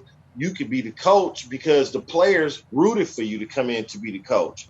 You know what I'm saying? So you got to start from there first. And then you go through the season, and you can flash back to Tim Brown saying we tried to get this dude fired in 98 and 99 because he was nonchalant. He don't give a fuck about the players. He don't care about the team or the organization. He's just, it's a job for him. It's nothing else more than that. And then they still stand up for this guy because we don't want to change coaches, so let's just keep it in-house. All right? Lincoln Kennedy comes on and says, let's keep this shit in-house. You know what I'm saying? So we do. We go with Callahan. All right? So you go on this thing with Callahan, and he comes in, as Anthony Dorsett says, and Anthony Dorsett says it in a meeting like, I don't need no new friends, Callahan. I don't need no new friends. I understand. We're here to win. Okay. So right there, the players, you're talking about 53 motherfuckers, men, grown ass men, not kids, men. And then you don't have no relationship with these dudes. You know what I'm saying? But let's just win. Okay, so we go 4-0. Right? Okay. So something happened, because then guess what? We went 0-4. You know what I'm saying? So at some point, the players should have said, or they did say, we're playing for ourselves, like Anthony Dorsett said. We're playing for ourselves. So now you go into a situation where the coach don't matter. So let's just fast forward to the Super Bowl. Okay, so now you get there, and he gives you a game plan, and then you juiced about them pump. Like, okay, we finna whoop these motherfuckers. Okay, we good with that. You know what I'm saying? And then you come in and you change that motherfucker at the last minute. Pretty much, as a football player is concerned, this is the last minute. You change the game plan at the last fucking minute. We already didn't trust your ass from the gate, right? Because in 98, 99, we tried to get your ass fired. So we don't trust your motherfucking ass from the gate. Now, nigga, You want to come in and change the motherfucking game plan too? You know what I'm saying? Today, fast forward to today, you want to change it? What the fuck? This is what we've been talking about. All right, so how do you feel as a player going into that game? Do you feel confident? I wouldn't. You know what I'm saying? I damn sure wouldn't. I don't trust this motherfucker. Why would I? Why? So from Friday, Barret sees this and tells the coach, please, please, please, please don't do this. Don't do this. I can't prepare. And I don't have enough time to prepare. And then you got Simeon Rice, the quitter that came to Oakland after that. You know what I'm saying? You got these motherfuckers as the tackles. Then you got the ends. You got the best defensive line or front seven that they said this on the video, front seven in the history of the NFL at this time. And so he's not ready to prepare for this. He's manic depressive. He's bipolar. He doesn't understand at this time. He's bipolar. So all this shit coming into play. Who started this shit? Was it Barret Robbins or was it Bill Callahan? It was Bill Callahan, because Barret Robbins prior to Friday was doing Barret Robbins. He was doing what the fuck he do and what he always had been doing prior to games that you as an organization have been allowing. You understand? So you come in and you change a fucking game plan, and this motherfucker tell you, I'm cool, I can't do that shit, and then you don't listen. Guess what? It's all on the head coach, you arrogant bastard. Instead of paying attention to the people that's running the shit that you planned out to run, you decided to stick with your own game plan, nigga, when you don't even step on the fucking field to play. And they telling you this is what we should do. Not only that, dude, but I'm not sure if you guys caught this, but throughout the whole game, I was looking at Callahan and he just looked like a limp fish. You need somebody out there to be a leader. You're a fucking coach. You're no longer a position coach. You're no longer a QB coach. You're no longer a coordinator. You're in charge of the whole crew. You're supposed to rally the troops, man. And that was one of the most disappointing things that I saw on that field is, I mean, your troops, they can, you know, their spirits can get down, but you're supposed to rally them back up again, man. And I didn't see that with Callahan, dude. All I saw was just him there, just looking all upset and just sad and like, all right, cool, let's see what we can do. I mean, it was embarrassing, bro. And to think that in reality, nothing really changed from the plays. I mean, dude, you had Gruden playing Gannon with the defense, telling him, if I do this, if I make this call, and I started paying attention to that, obviously after the interviews. This is the first time I've actually watched the whole Super Bowl, but since the interviews, I actually started paying attention, and you could see, man, Gannon makes a call to the left, and then you see all the defense rush to the left, and boom, they just stuffed the hole right there, dude. And it's crazy because one of the things that I really like about the mic'd up, the thing, you know, you're able to hear when the players are on the field, when they hit somebody, when they're just talking shit, this and that. But one of the things that I caught on the mic'd up is they had John Lynch mic'd up. Yep. And he says, I quote, he says, Mike, every play they run, we ran in practice. I know. Yeah, it's unreal. End quote. Yeah, he said that. So, Bobby, let me ask you a question. If the coaches had been on opposite sidelines, do we win that Super Bowl? Oh, yeah, of course, man. Absolutely. all day, dude, because as Kane said, man, the players had a coach that was a diehard, man. That coach, they loved to play for him, man. They wanted to play for him. When Callahan came on, it was a matter of routine. It's like, well, you're in the family, so we're gonna go ahead and support you. It wasn't like nobody was ecstatic to have this guy holding the reins and nothing like that, man. So, and you know what? I'm gonna tell you. The reason we can see this now is because you go 4-0 and then you go 0-4, right? Let's not forget about that. We was like, man, we 4-0. Fuck. You know, as a Raider fan, I was juiced and pumped about that.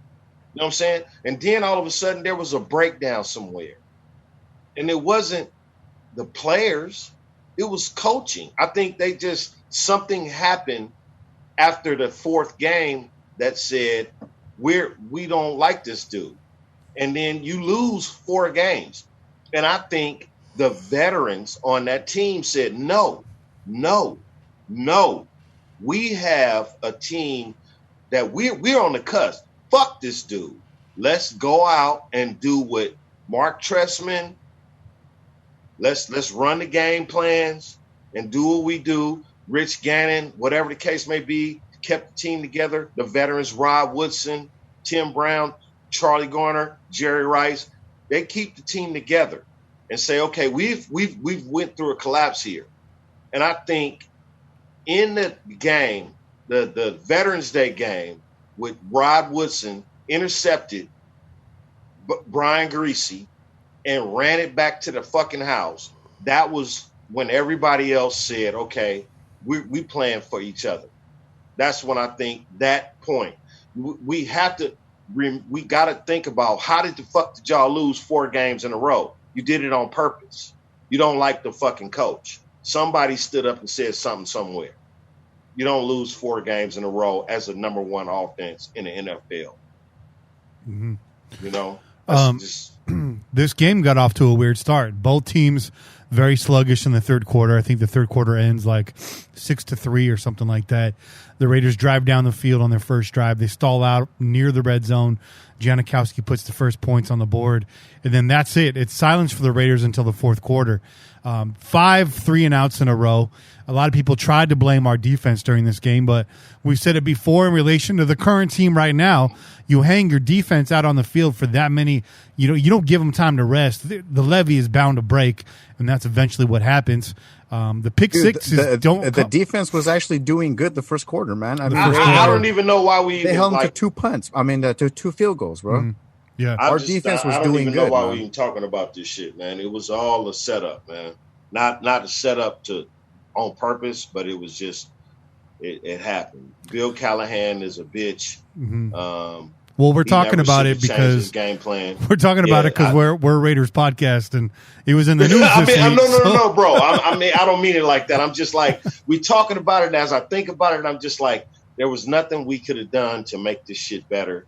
Bill Callahan was a bitch. Stick with the fucking game plan, and if you lose, then you lose with the players being agreeing with what you started out with. You gave which they don't. And I as a football player, they would never say, "Oh, that was the reason," or "This was the reason," or maybe they did, but I think if you stuck with that game plan and then you lost, the players would not have nothing to complain about. Mm-hmm. They lost because they felt like their coach never had their back from the beginning, not from the Super Bowl, not from 2000 season in an AFC championship. No, 98, 99. These guys said, we don't want this guy. They went to the owner, said, we don't want this guy. The owner said, whatever, Gruden, whatever. They buddies. This is my partner. I ain't finna fucking fire this dude, or whatever the case may be. You know what I'm saying? So he was there. Then he ended up being the coach. All that disconcern from this dude from 98, 99 to up to the time that they went to the Super Bowl, there was a story for each one of those years that happened. And then at the end of that story, they found out he wasn't loyal to the team. What else can you say? We lost that Super Bowl because of Bill Callahan, not because Barret Robbins went freaked out or whatever. You caused Barret Robbins to do that. He was all right. Mm-hmm. And as a matter of fucking fact, he was okay when Amy Trask, like Chase said, saw him in the fucking lobby of the hotel room. You could have let that dude play it in. I guarantee you. Almost a Pro Bowl. Went out there and fucking played. I guarantee you he would have suited up and went out there and played. Guarantee. It's a Pro Bowl, Barrett. It's a Pro Bowl. Go get your money, dog. Yeah. Go get your paper, baby. You know what I'm saying? Or whatever the case may be. And just to illustrate kind of how dramatically this game plan changed, we had heard originally it was Wheatley, Crockett heavy. Both Wheatley and Crockett got 0 carries in this game. If I didn't look at the stats, but watching the game today, no, you know what? I caught a Crockett carry, a couple. So in the what was that? The third series, okay, the third possession of the Raiders, they actually came back and it looked like they were like, okay, let's try something else because this shit ain't working. Mm-hmm. And they went back-to-back runs with Crockett. The first down, run for 4 yards. Second down, run for 2 yards. And then they fucking threw a pass, incomplete, and then they had to punt the ball away. And then after that, it was kind of like, well, we tried. You got Tim Brown, you got Jerry Rice, and you got Bill Callahan, and you think, okay, I got the 2 best wide receivers in the game right now. You know what I'm saying? I got the best quarterback in the game right now. We can throw the ball all over these motherfuckers. I can see that. Rice had 0 catches in the first half. I think Rice and Brown combined for less than 7 receptions total in this game.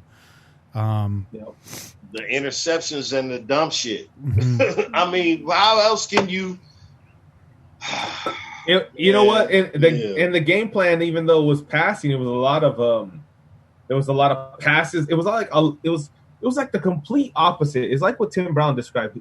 Tim Brown said they told Charlie Gardner, "Don't expect to get the ball very much. Like you're just gonna have to celebrate with us and just enjoy that you won."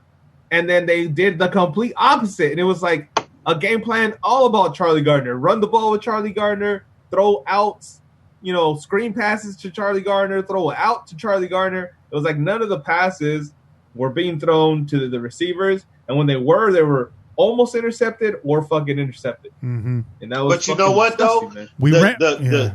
Okay, to talk about that, the players on Tampa Bay also spoke in that interview, and they said, "Look, man, we've been practicing against, and I've heard this before the interview. We've been practicing against this team this offense for a whole year. Yeah, the checks, he was using the same fucking checks. You know what I'm saying? He was using the same language. Yep. You know what I'm saying? So why would you do that in the Super Bowl? Why would you do that? And the defensive players is like they want to say, "Oh, Barret Robbins," but you using the same checks that we already been listening to all fucking season. Don't try to say John Gruden came in. This is what they say. I'm not saying this. This is what they say. Don't try to say he came in and showed us everything. We already been hearing this shit all year. Mm-hmm. But we already saw the film of John Gruden playing Rich Gannon quarterback on film. Anyway, so thing is you knew this dude knew all your shit. You go in, either you gonna go in arrogant and say, "Look, I don't give a fuck what he did, but you should have kept your game." I guess the game plan, because the players, they was cool with it, right? Okay, so if you're going to keep the same checks and shit, then keep it when the players are excited about it. If you're going to not keep the same checks and shit and change the whole shit up so we can, be away from what they know. I don't know, bro. I'm when I listen to this shit, it's like, wow, it's so much to digest. It's like, man, dude, the checks, this, that, blah, blah, blah. Changing the plays, changing the game plan. Mm-hmm. That's a lot, man. That's a lot to digest. And I think the best way to describe it, man, is the Raiders were on the bad side of a perfect storm, right? You have your opposing coach, right? Your coach from the year prior, who's basically the brainchild of everything that you do on offense. Right, and here you come in boasting the best offense in the league at that time. But he's the one that crafted your offense, so he knows every single in and out of your offense. Not only that, it would be different if he was just the guy that created that playbook that somehow ended up in Bill Callahan's hands. But he knows every single one of your actual players in detail. In person, he knows their strengths, he knows their weaknesses, right? So he has that additional intel to be able to tell his players, like, this is what I know this guy does, because this is what I got to fucking correct every fucking day in practice. When I tell him, don't do this, you know what I mean? Mm-hmm. So you have that, okay? You have the game plan being one way on Monday, and then changing back to the opposite on Friday. You have a Barret Robbins losing his mind, set off by a whole series of events, I would say. And then, you know, you just have a team that's just defeated going into the game. Because I don't care what anybody says, like, you lose a guy you've been riding with a whole fucking season. Adam True wasn't that guy. Yes, Adam True had played plenty of games for the Raiders. He was a starter at one point, but he wasn't that guy that season. And I don't care what anybody says. You can you know, pump a guy up and be like, we're behind you, bro. You got us. Like, we got you. You got us. But the bottom line is, you know who that guy is. There's a reason why he's a backup, because he's not going to give you the best chance to win. Mm-hmm. That's what backups are. Backups are guys that do not give you the best chance to win. Starters are your best chance to win, and your starter was gone, and the captain of your offensive line. So, yeah, people probably were like losing their minds, and they're probably like, "This is some shit. This is some bullshit. We got to deal with all this shit right now." And they went in there and tried to put on a confident face and try to say, like, "Yo, we're gonna go out here, we're gonna win this game," right? But I think the writing was on the wall, and it's sad, and I don't know. I think that's a question we'll never be truly able to answer. No, they won like three or four games with Adam True as the center in that season. Barret got hurt a little bit along the way. Right, so remember when they was passing the shit out of everybody, was throwing the ball. Adam True was the center then. And that might be the case, but what I'm saying is at the end of the day, you know who gives you the best shot to win. And in the Super Bowl, you don't want a backup in there, dog. No. Not in the Super Bowl, not in the most important game of your life. Not against the best front seven in history, or one of. Not exactly. At that point, that season, they were the greatest defense in history, right? Baltimore comes around later, and you know, whatever. But at that Baltimore was prior. Them and the 85 Bears, right? We could talk about that, but look at the numbers, right? Tampa Bay runs the ball 42 times in that game. The Raiders ran the ball 11 times in that game. Rich Gannon sacked 5 times, 22 yards, 5 interceptions. Brad Johnson sacked 0 times, right? Mm-hmm. A lot of people make a big deal about the pick sixes. They came at the end of that game. The first interception Gannon throws to Dexter, he's running and throwing the ball across his body to Doug Jolly. Puts the ball way in front of Doug Jolly. Route gets jumped. Second one he throws, Rondé Barber blitz up the middle. True can't pick it up. It's one of like 2 rushes he can't pick up in the game. Who's in the backfield playing single high? It's Dexter. He cuts over and snatches the ball. The only speed we have on that offense at the time is Jerry Porter. And we try to force and Charlie Garner. And Charlie Garner, yeah. And Jerry Rice. Jerry Rice was still fast. He was still fast. Old though, man. Not elite speed is I think what, you know, I think that was Jerry Rice's last year of elite speed, but he still had it. That was like Jerry Rice's last year before Seattle. Period. So I'd have to disagree. Jerry Rice and Tim Brown were not fast that year. Not at all. No. Not at all. Jerry Rice's route running was what allowed him to get separation. It was not his speed. And so you see that, you know, the defense came to play, at least in the beginning of the game. Tampa Bay has, 4 drives yielding 3 points. But at that point, we have 5 3-and-outs. The defense eventually breaks down. They are completely gassed at that moment. And we played right into their hands. But I think we could just bottom line this and say, let's stop blaming Barret Robbins and the drama and the distractions that may or may not have caused for this loss. I think we can all agree that the blame gets placed firmly on Bill Callahan's shoulders. So, Bobby, What are your last words for Bill Callahan, man? Let's send this dude off proper. What are your last words? I'm just gonna use some very presidential words right now. Oh, shit. Sad. Perfect. That's it. Sad. Yeah, wash it off. Hey, Bobby, did he compromise the game, bro?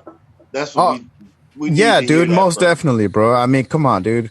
When you see the farthest that we ever got on that field to our own 40, like there was times, when we scored, but that's only when we actually bombed it way the hell down the line past the secondary. That was the only time when we were actually able to get past them. But besides that, it was always, once we start sneaking up to the 40 to the 50, all of a sudden coincidences start happening and we just getting stopped or we getting picked. I mean, you said it perfectly, Kenny.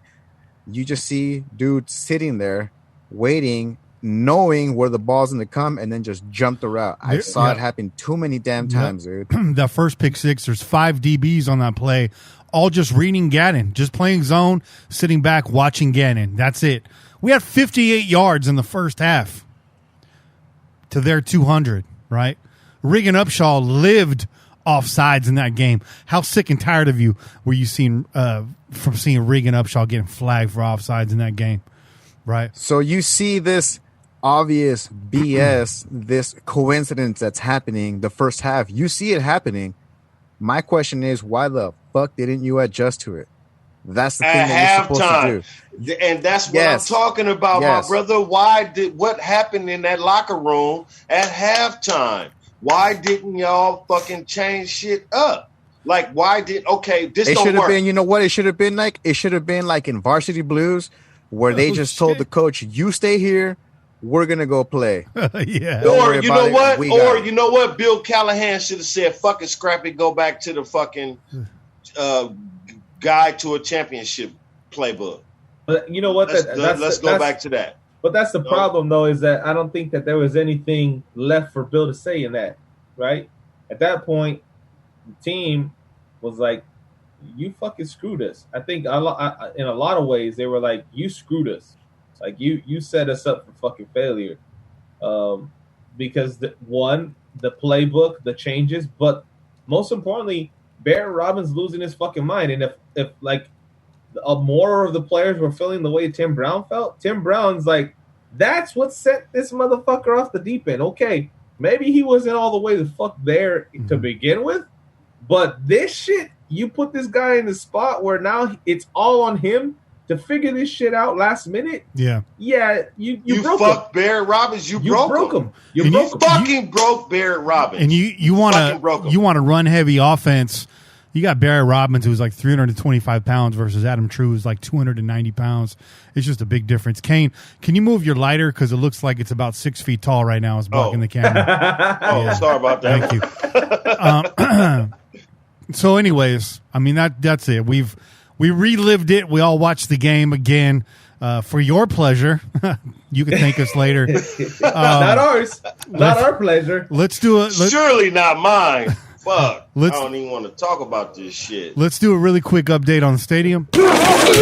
No real news to report here. It's just that it looks fucking sweet. That stadium looks badass. There was new footage released this week. You can check it out on the Raiders official YouTube channel. It appears that the screens are fully operational. The seating is all fully installed. They have the temporary field in there, getting to you, Che, and everything in that bowl seems to be complete, right? No updates on the concessions, the locker rooms, the behind-the-scenes areas.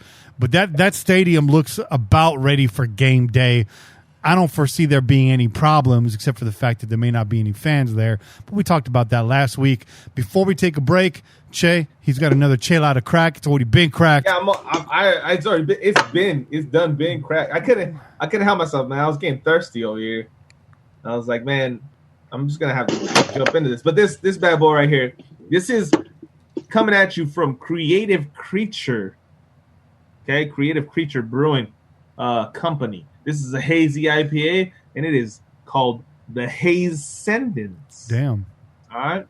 And like I said, another hazy. But look at the colors is different, right? It's a little deeper color. Not I would say it's less cloudy than the one that I was drinking, the Mojave. And this is coming in with a little bit more of an orange, a little more tangerine flavor. Okay, the bitterness is at the end, but it's a lot more mild. It's a lot more chilled out. And this bad boy's coming in at 6.2 ABV. It's still good, man. It's still good. I'm never displeased with these beers. I'm always happy to drink them. What beer are you displeased with? The only thing that can make a beer better is when it's free. That's yeah, right. All right, so I mean, shout out Creative Creature. That's your stadium update. Let's take just a quick pause right here, and during this pause, Che is going to update you on what it's going to take to win this beautiful piece of art. And Che, can we modify this a little bit? Because I know we started late today.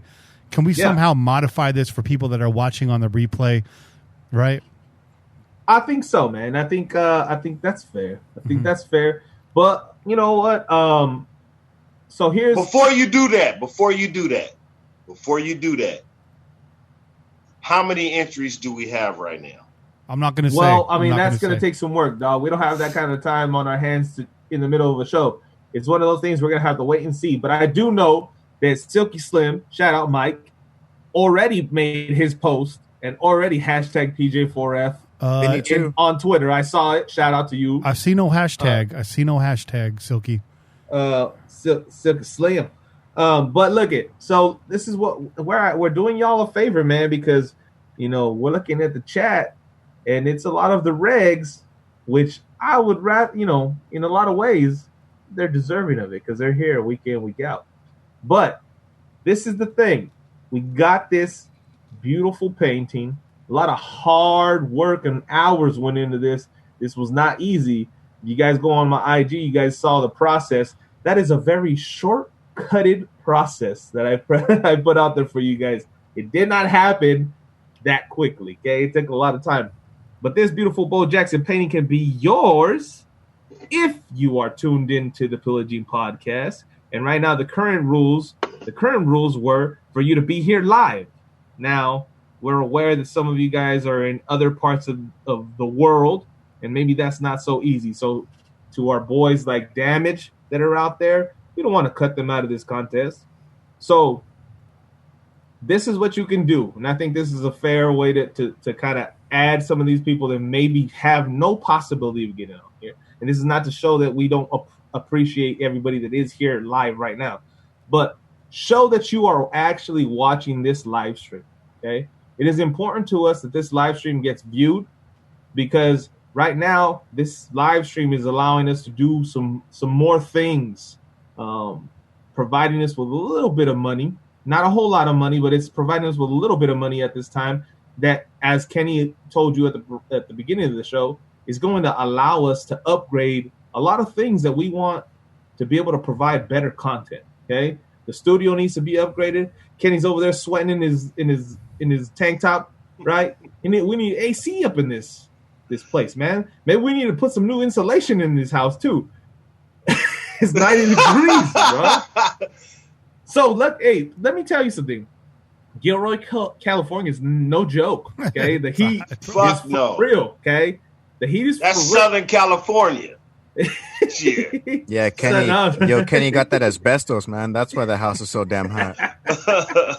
No, but your boy, the studio sits at top of Kenny Stapler's pad, and so as we all know, heat rises. Okay? He rises like a motherfucker. Okay? If the studio was in the basement, your boy Kenny might be all right. But right now, he's cooking. He's cooking. He's looking a little glistened right now. Okay, so we need to get some AC up in that place. And the only way we're gonna do that is through accruing a little bit of funding through this YouTube channel. So we need to bring more people over here. We need to bring more people onto this video. That's what our real goal is, man. Our goal is $1. And it's not even that. It's just be here. Be here. Being here brings us more attention, brings us more funding through ways of commercials, whatever that may be. But if you guys want to drop that money in the chat, we appreciate that too. Mm-hmm. Right? So $1, baby. Take a screenshot of you viewing the actual live feed. Okay. Or the playback. I don't know. You want to get creative here, Kenny? Because I mean, anybody can pull up the video on YouTube and just say, like, see, I was watching it. So maybe we need to ask them, drop us a comment about one of the topics that was actually talked about on the live chat. I want to see if you guys actually are paying attention. No, let's just make it simple. Subscribe, give us a thumbs up on this episode, hit the bell, and take a screenshot of that. We want to see that you did all three of those things, and post it to Twitter or Instagram with the hashtag PJ4F. That's very important. There's a lot of submissions already. The only way we could filter these out is with that hashtag. So PJ4F. Make sure you use that hashtag. So if you're watching it on the playback, you couldn't be here live, it didn't fit your time zone, that's fine. Make sure you go back, like, subscribe, hit that bell, take a screenshot of that so we can see that you hit all three of those things, and hashtag PJ4F. We already have some submissions of folks that are doing it wrong. You guys will not be entered into the drawing unless you hit all four of those things: the hashtag, like, subscribe, and the bell, and send it to us. If you're not on social media, email it to us. You know the email, pillaging just the number 4fun@gmail.com. Somehow or some way, get it to us. Take that screenshot, send it in, win this beautiful painting. It's absolutely gorgeous when you see it up close. The attention to detail is absolutely phenomenal. And again, Bo Jackson himself, he signed off on this. So, yeah, and we appreciate that, man. That was, we were hoping for it, but we weren't feeling like it was going to happen. But he did. He did say great work. So we appreciate that, Bo Jackson, for you giving the seal of approval. And now everybody knows this is legit. Okay, Bo, if you join this entry, we can't give it to nobody else but you, bro. No, that's not true. Bo Jackson, I gotta say this because we promised this to one of our listeners, and the listeners are getting this painting. But Bo Jackson, if you wanted something like this, it's not impossible. I could make it happen. So, but this is going to our listeners now. Okay, awesome. And Raiders, take down Elvis. Get you one of these. There you go. Okay? There you go. Oh man! All right, let's move forward, guys. We still have a lot of show to cover. We got this GROAT vote. Let's get through some of these brackets so we can get the vote back in your hands. I will go ahead and share my screen. Hold on one second. Let me close down a couple of these things there. Let me get JulesJordan.com off of here. All right. Only a few will get that. Okay. Oh, fuck. Hold on one second. Oh, I got to share my screen. Here we go. There, now it's going to work. Okay. Bang. All right, here we go. Here's our bracket. So let's start at the top, y'all. We got, woo. That's not hard. That first one's not that difficult. Hold on. Yeah, this ain't that hard. Pillaging. Shout out to Jalen Davenport. Thank you for the donation, brother. You've done a lot already. He says this is for the AC fund. Thanks for all you do, Kenny. Hey, thanks to me. Thanks for the other three gentlemen on this show too. Everyone's pulling their weight. Thanks for everything you do, JD. We appreciate you, man. So the first matchup on our bracket tonight is Tom Flores versus Derek Carr. I'm going to go ahead and just move this one forward. That's a good one. That's good. That's a good call. No shade. Need to ask. No shade to Derek. It's Tom Flores all day. I think Derek would tell you the same thing. All right, the next one. This one might be a little bit tougher for some folks right here. So ranked number 8 is Tim Brown. Ranked number 9 is Daryl LaMonica. Bobby, I don't know. Kane's trying to destroy his apartment. Bobby, what's your vote here? Tim Brown versus Daryl LaMonica. This is between the three of y'all. I'm staying out of this one. I've heard a lot of people talk about how when Snake took over, they said that was the quarterback that the Raiders needed, because although everybody loved Daryl LaMonica because he could throw that fucking ball down the field, he was, the Mad Bomber. He just didn't have that edge that was a Raider. And like I said, I don't take nothing away from him because of his attitude or whatever the hell, but I mean, we want to have a Raider. And if it's between Tim Brown and Daryl LaMonica, for me, it's going to be Tim Brown. That's where I come from, because that's one thing that a lot of players, when, like I said, when Snake took over, they're like, dude, this is the cat right here. We can all work hard and we could all play hard together, and we're all still family and we get the job done. So Timmy, no disrespect to you, Mr. LaMonica, aka the Mad Bomber. All right, so we got one vote for Tim Brown. Go ahead, Che. I mean, you know what? I'm gonna follow suit, just because I got an attachment to Tim Brown, man. Like, I mean, I grew up, my whole Raider fandom revolved around this man, because he was for the most part one of the only positives that we had on this team. Like, for a long time, Tim Brown was the only part of this team that showed consistent excellence, right? And that shows in his ability to not just put up stats with subpar quarterbacks at times, overall bad teams at times, but you look at the stands, and 81 is visible, right? 81 hasn't disappeared. 81 is remembered. And the only thing that I would say is that I'm sad that Timmy B didn't get that Super Bowl, man, because if there was somebody who was deserving and didn't get the opportunity, was kind of, cheated of that, Timmy B is definitely that guy.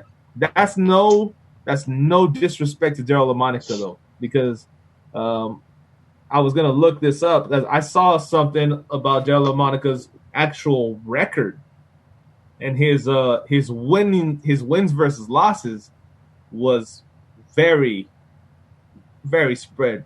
There was a humongous difference. I think it's something like 60 wins to 20 something losses, 61 wins to 20 something losses, somewhere in that area, which tells me that the guy could get some wins, man. The guy was putting up W's. He was voted AFL MVP twice in his career, back-to-back seasons. There you go. He won an AFL championship. His winning percentage as a starter was .900, 40 wins, 4 losses, and 1 tie in 45 games, the best ever in the AFL. Even better. Yeah. Even it was even crazier than the numbers that I was throwing out there, man. Helped set the culture of the Raiders as a vertical passing team, obviously nicknamed the Mad Bomber. He won 3 straight Western Division titles, 3 AFL and 1 AFC, and 1 American Football League championship. 3-time American Football League All-Star, twice selected as AFL's MVP, like I said, in 67 and 69, actually. He went 66, 16, and 4 as a starter in NFL history. The dude was putting up numbers, there's man. No way you don't. Yeah, there's no way you don't choose him over Tim Brown. Played in Super Bowl II against the Green Bay Packers. Yeah.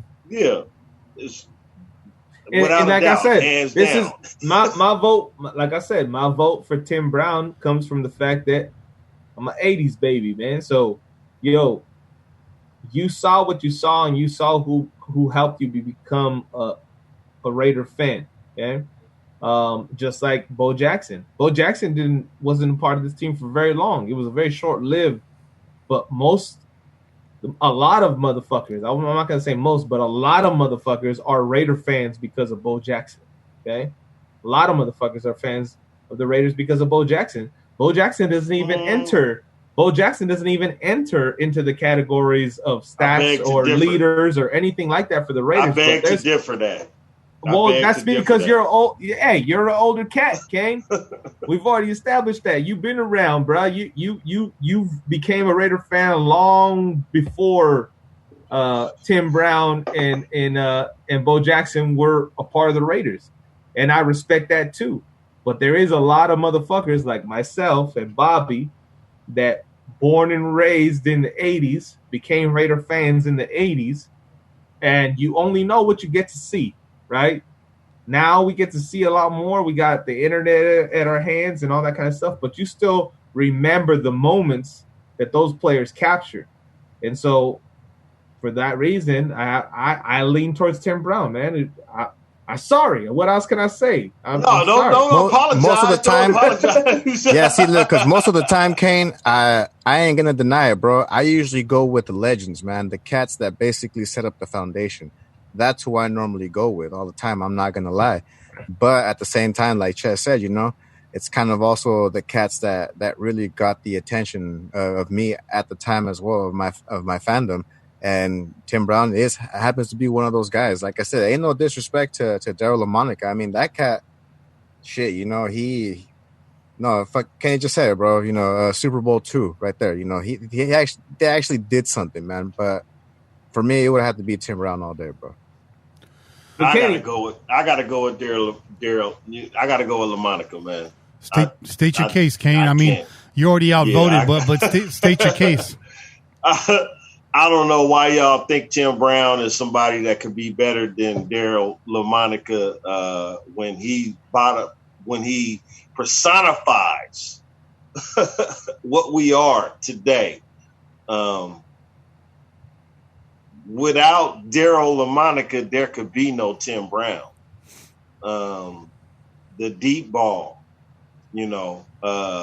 speed in the receivers and the deep ball. And then if you want to say, okay, so we talking about Tim Brown versus Daryl LaMonica. Okay.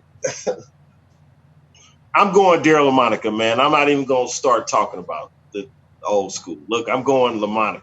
All right. Talk about the old school, bro, because it's important to share some of the old school. Okay, so then we should talk about Cliff Branch then. We should talk about. I mean, Cliff Branch is coming up here pretty soon, so we can talk about the receivers that Kane. See, that's why I didn't want to start talking about it. Yeah.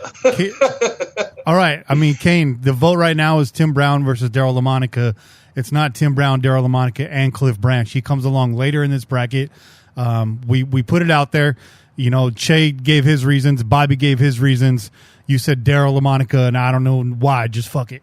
So that's your 2 cents. So Daryl LaMonica, you're outvoted, and we don't even know why. Yeah. But let's move on. The next vote is Bo Jackson versus George Blanda. I'm gonna give my vote on this one. This is a tough one. I'm only gonna say Bo Jackson because he took the world by storm. When Bo Jackson was a player. Oh my God, you did not say that. Okay. Very reactionary from a guy that does not back up his votes. Zero backup for anything that you've said so far. I'm going to try to give you mine.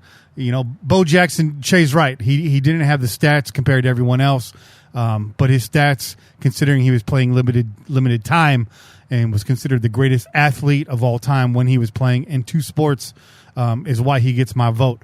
Bo Jackson was this entire offense for the time that he was here. Bo Jackson carried this team on his shoulders. Bo Jackson carried sports fans on his shoulders. If you were a kid during this time, you had a Bo Jackson poster. You opened every single wax pack of trading cards hoping to get a Bo Jackson card in there. You wanted everything about Bo's commercials, Bo's video games. Everything was Bo Jackson. Bo knew everything, and everybody knew about Bo. Bo was a phenomenon in sports. He's legendary and transcends all sports. Bo Jackson is unmatched by athletes around the world to this day. We've seen Bo Jackson do things that nobody else has been able to do. Running up an outfield wall. I mean, just absolutely insane monster, Bo Jackson. I mean, he gets my vote, Bo Jackson. So, Kane, you want to talk about it? Go ahead. Please, I know you're going to go with George Blanda, but I'm going to task you with this. I want you to tell me why George Blanda deserves this vote and not why Bo Jackson doesn't, because this is what you do. You shit on everyone else's vote, but you never back up your vote. So I want to hear all the reasons why George Blanda deserves this over Bo Jackson. I'm going to do that. And first, let me say this. I did not back up my LaMonica vote because, Kenny, you had already stated why he should be better than Tim Brown. You already gave his stats, AFC, this, that, and the other. So I didn't need to talk about why he should be my vote. You already stated that for me. Thank you. What I was saying was, we want to talk about George Blanda, as opposed to Who's the other player? That's what I'm talking about. I don't even know. Bo Jackson. Yeah. Who are we talking about here? Bo Jackson and George Blanda. Okay. George Blanda played in the fucking AAAFL. Do y'all even know about that? I don't even think y'all know about that. Like there was a league before the NFL even like got together. There was not even the AFL. I'm talking about the AAFL. Have you ever heard of that? I don't think you have. So damn, Kane really thinks we don't know shit, man. He was already playing.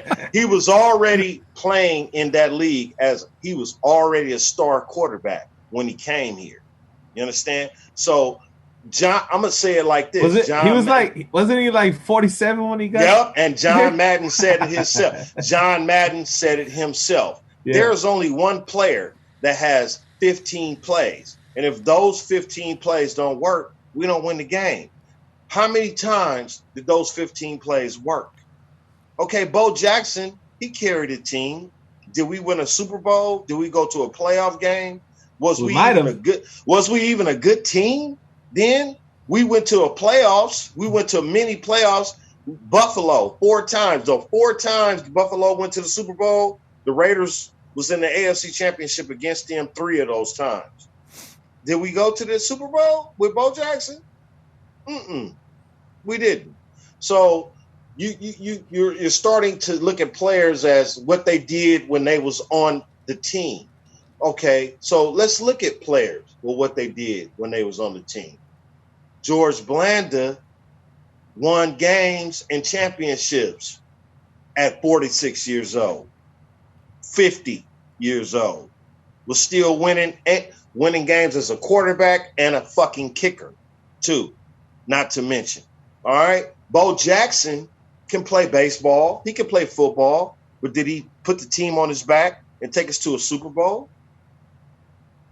No. I mean, the team was on his back. The team was on his back to the point where he got injured. He didn't only play fucking 8 games a season, bro. He played baseball the fucking first 8 games of the season. So we went like Kane, 4-4. How many Super Bowls did George Blanda win? No, wait, I'm sorry. Hold on. We went 4-4. How many Super Bowls did George Blanda win for the Raiders? This team waited on Bo Jackson to come before they start playing football. They waited on Bo Jackson to finish baseball before they even start playing football. This team was playing football with Blanda. 15 plays. If those 15 plays don't work, then we don't win games. Those are John Madden's words. 15 plays, those plays don't work, we win games. No one has ever said that about a quarterback, a player at all. Yes, you want to put this guy up here because he was the leading rusher for 8 games. We didn't do shit after that. And then he got hurt because he played baseball. So yes, I'm a Bo Jackson fan. I liked when Bo Jackson was here. I've been a Raider fan all my life. Am I finna say he should be picked over Blanda? Fuck no. Never. And I don't have to back up none of my shit. I'm going with George Blanda. And if y'all don't like my backup, you don't like my backup. I don't care. So how many? I'm going George Blanda. You picked on Bo for not winning a Super Bowl with the Raiders, but how many Super Bowls did Blanda win with the Raiders? He didn't win no Super Bowl. That's not the point I'm trying to make. The point I'm trying to make is he was almost 50 years old and still making plays and doing things, winning games, bro. Mm-hmm. That's what I'm saying. This is when football was football. This man was out here winning games at 50 when football was a beast. There wasn't all these different kind of, we can't hit the quarterback, we can't do this, do that. This dude was a beast at 50. Not 46, Shay, 50. So what I'm saying is I'm going Blanda. I don't care if y'all don't like it. I don't have to have all the stats and this and that to match it. If you're a Raider fan, you know George Blanda is the beginning of what we got. It's the beginning of right now. And if I talk to John Madden today, John Madden would say the same thing. You think he would take Bo Jackson over Blanda? I don't think so. That's just my point. That's fair. That's fair. But I would take Bo Jackson all goddamn day. I would take Bo Jackson all goddamn day. And we took him, and where did that take us? Where did that lead us? And I'm going to tell you why. Okay?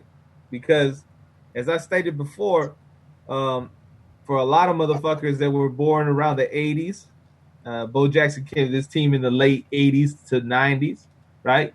It was short-lived, but the impact that he made was felt worldwide, bro. Like, this guy was an athlete that was at the top of all athletes, okay? You had a motherfucker who was making Nike rethink their Jordan plan. Like, Jordan was secondary to Bo Jackson, okay? Yep. Like, Nike was ready to roll out a plan that focused on Bo Jackson, and then they were going to see if they had time for Michael Jordan. Okay. Yeah, I remember the Bo knows. Bo knows this. Bo knows that. I remember that. He was that athlete. Okay, an athlete that I don't think has been seen since. Like that. That's the kind of athleticism that this guy had. Okay, power, speed, and just George Blanda is today's Tom Brady, bro. George Blanda is today's Tom Brady. Well, okay, that's cool, but that doesn't change how I feel about this, dog. And just like you said, you could be upset about it, but I still feel the same way. Because what I saw on the field was an athlete that was uncompared, okay? You put Bo Jackson on the field and you let him do some shit. You put George Blanda on the field and you let him do some shit, and you tell me who's the better fucking athlete and who's the better person on the field. George Blanda did good in his time. Have you ever watched George Blanda play a game? I've seen some video of George Blanda. You're telling me anybody compares to Bo Jackson on the field? You watch a highlight of you watch some game film of Bo Jackson, you're telling me that somebody could compare to that guy?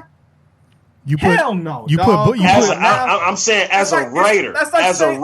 That's like saying Jim Brown, bro. That's like saying, okay, because Jim, come on now. Like, you got to give it to the fact that a guy athletically is just better than every other fucking human being on the field. Was Bo Jackson's time short-lived? Yes. Okay? It was cut short. But that's the other thing about Bo Jackson is that he completely overshadows everybody because everybody says, what if that motherfucker played 10 seasons?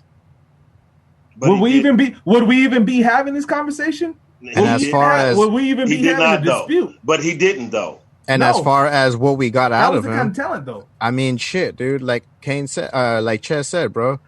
I mean, Raider Nation is worldwide after that, bro. Like, Raider Nation, it was big. You did have Raider Nation was worldwide before that, man. But come on, dude, it just became that much more prevalent, bro. You had rappers out there actually fucking sporting our fucking gear.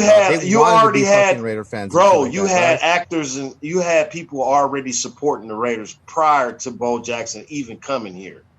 You know what I'm saying? If that's the case, you could say Marcus Allen brought fans here. Come on, man. Let's get. Please, the chat's on fire right now. The chat is going absolutely ape shit right now. I'm gonna pose this question to you guys: if you were to add one of these two players to our current squad, which one makes the bigger difference, George Blanda or Bo Jackson? Bo Jackson, obviously. Bo Jackson, obviously. Bo Jackson. So here's the other thing, Kane, is that you brought up that Madden commented about George Blanda. Okay, is that he had 15 plays, and if those 15 plays didn't work, that's not a player that transcends years, bro. Like, that's not a player that can transcend into any of the current game. Because they was winning. They was winning, though. They was winning. But a guy that's limited to 15 plays, and they was winning. But they was winning. But they was winning. But that tells you a lot about the player himself. But they was winning. I'm not gonna sit here and say that a guy like George Blanda, who was limited to 15 plays, and without those 15 plays being successful, he wasn't successful, and say that guy is the better athlete. I just can't say that. I can't say because the guy scored touchdowns that he was the best player to ever play for the Raiders either. I'm not saying that. I'm not saying that. I'm saying that he's better than George Blanda. I'm not saying Bo Jackson is the best player to ever play for the Raiders. I'm saying, in my eyes, he's better than George Blanda. Mm-hmm. You're talking about him playing only 8 games. In those 8 games, he cracked 1,000 yards in 8 games. Well, 950, in 9 Right. games in '89. And you look at the impact that Bo Jackson had on the '89 Raiders and the '90 Raiders, and the squad that he had around him, which was left a lot Jay to be Schrader. desired. Yeah, versus George Blanda, who was a part of what was voted the greatest NFL football team of all time. He wasn't the quarterback at that time, but he was surrounded by Hall of Fame talent. All-pro talent when he played as well. So I understand that this is an intense argument, and both players will go down in Raiders lore as some of the greats to ever strap it on. But if I'm looking at the one person that had a greater impact on his squad, I'm going to have to go with Bo Jackson because he was feared by everybody. Feared by everybody. True. I'm disappointed in you, Kenny. All right. Yeah. Okay. It's true. And you know what? I can open up the phone lines if you want more. Maybe we need to get other people. You know what? They can talk shit if they want to. I don't give a fuck. All right, so let's move on to the next one. Bobby, you lead this one off. This one should be easy. Marcus Allen versus Kenny King. Oh, of course, Marcus Allen right there, bro. I mean, shit, dude. You had the man. But, hey, Kane's going to be pissed off all I know night, Kane bro. getting all upset with me right now, dog. But you know what, though, dog? You have to give it up, dude. That tag team of Marcus Allen and Bo Jackson, dude, they were fucking great, bro. I have to go with Marcus Allen. That's my vote. Marcus Allen, greatest fullback of all time. Go ahead, Kane. Nothing. I'm gonna go Marcus Allen, man. I'm not even gonna argue with you. No, Marcus Allen. No, I'm gonna go Marcus Allen. But you know what? What I remember from Marcus Allen, I do remember some good times with Marcus Allen. Trust me, I do. But I also remember the Al Davis, Marcus Allen struggles. Marcus Allen, we used to call Fumbleina. We used to call Marcus Allen Fumbleina. Marcus Allen used to fumble the ball on purpose. He used to do the shit at the critical time of the game when you didn't expect it. And you'd be like, this motherfucker just fumbled the ball. Yeah. So, you want to take Kenny King over. You want to take Marcus Allen over Kenny King. Whatever. I'm not even gonna argue because y'all gonna have all these stats and all this shit to talk about. I mean, that's what we're talking about. But Kenny King won a Super Bowl, and so did Marcus Allen. So if I chose to say I want to take Kenny King, you don't have there's no beef because when Marcus Allen had troubles with the league, with the organization, he futtered, and then he went on to play for our enemy, the Chiefs. He went on to play for our enemy, the Kansas City Chiefs. Yes, he did. You can blame Al Davis for that, man. And happily, well, we can, but happily did that. Yeah. You know what I'm saying? So it is what it is. I'm gonna go with Marcus Allen. Not only did Marcus Allen play in a Super Bowl, win a Super Bowl, but also had arguably one of the most memorable plays in Super Bowl history. So did Kenny King. So what? For Raider fans, Marcus Allen, as a Raider fan, Raider fans, had a same play, not similar to Marcus Allen, but he had a same play that sealed the game in 1981 against the Eagles. A touchdown, a pass from Jim Plunkett to Kenny King. He ran the ball downfield 90-something yards and scored a touchdown. So did Marcus Allen. So what? You want to take your pick? Who you think? Matter of fact, fuck y'all. I'm going Kenny King. You know what I'm saying? I'm not. I'm going Kenny King because they did the same shit. We get it, Kane. We get it, Kane. Fuck y'all. Y'all don't know shit. We get it, bro. You think very little of our opinion. I get that. Try not to take it personally, though. Stop. Try not to take it too personally, man. But I'm not finna. But we don't sugarcoat it on this show, right? We don't sugarcoat it on this show.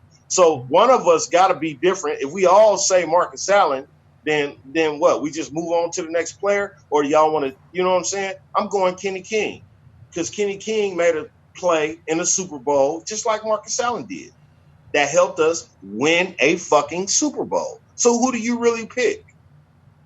They both Marcus made Allen. plays in a game. One of the greatest running backs of all times, Marcus Allen. Yep, that was a fumbleina at the end of his career with the Raiders. Yep. So he ended his career faulty with the silver and black. So, you know, we was tired of Marcus Allen. We was ready to see Napoleon McCallum at that point. So if we were playing a pickup game right now and you had Kenny King and Marcus Allen on the sideline, you'd pick Kenny King ahead of Marcus Allen. That's what you're telling me? Okay, so if they're on the same team, come on, bro. If they're on the same team, obviously I'm going to take Marcus Allen. That's why I said at the beginning I'm going to take Marcus Allen. Right. But they're not on the same team. All right, they Bob. was on different teams at a different time. All right, Che. I already know Che's going Kenny King, perennial superstar, world-famous athlete. Hey, no. I mean, hey, like, no disrespect to Kenny King. And we know he was an integral part of the Raiders team winning that Super Bowl against Philadelphia. And I mean, he's also a legend in his own right, man. Listen, this list is comprised of legends, y'all. Okay, like for us to sit here and argue back and forth, like all these motherfuckers are worthy of these nominations and these votes. So that's cool. It's just preference, and it's just what you got to see. Okay, I'm not that old. I'm not that old. I'm old, but I'm not that old. Like I only got to see from the 80s on live, and that's the stuff that's most embedded in my mind. Now, do I go and I look at the other teams? Yes, obviously we do that, especially for this show, right? We go and we look at the other teams, we look at these other players, but that doesn't change the fact that certain players had an impact on me personally, right? I got to live life with these players, man. So of course they're gonna have a different place in my heart. You know, I can't speak for a person that I didn't see live. I didn't see any of those games in the 70s and 60s and all that kind of stuff. So maybe we're not the right team to do this, but this is what we got. We got to work with what we got. Okay? We got a bunch of 80s motherfuckers up in this building, okay? Got to deal with it, dog. This is the team you got to work with, son. So, now, but I mean, look, yes, we already know that Marcus Allen had his ups and his downs in the silver and black.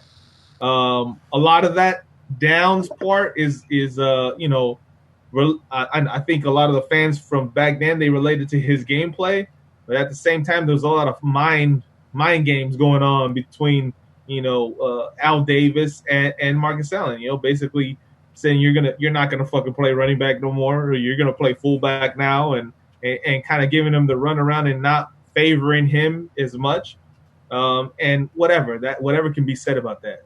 But he fucked OJ's wife. That's why Al Davis was mad at him. I'm cool with that. What's wrong with that? It's OJ, man. I think it went beyond that. That's the reason why I voted for Marcus Allen. I think I'm cool with that. I think it went beyond that, Bobby. That's the reason why.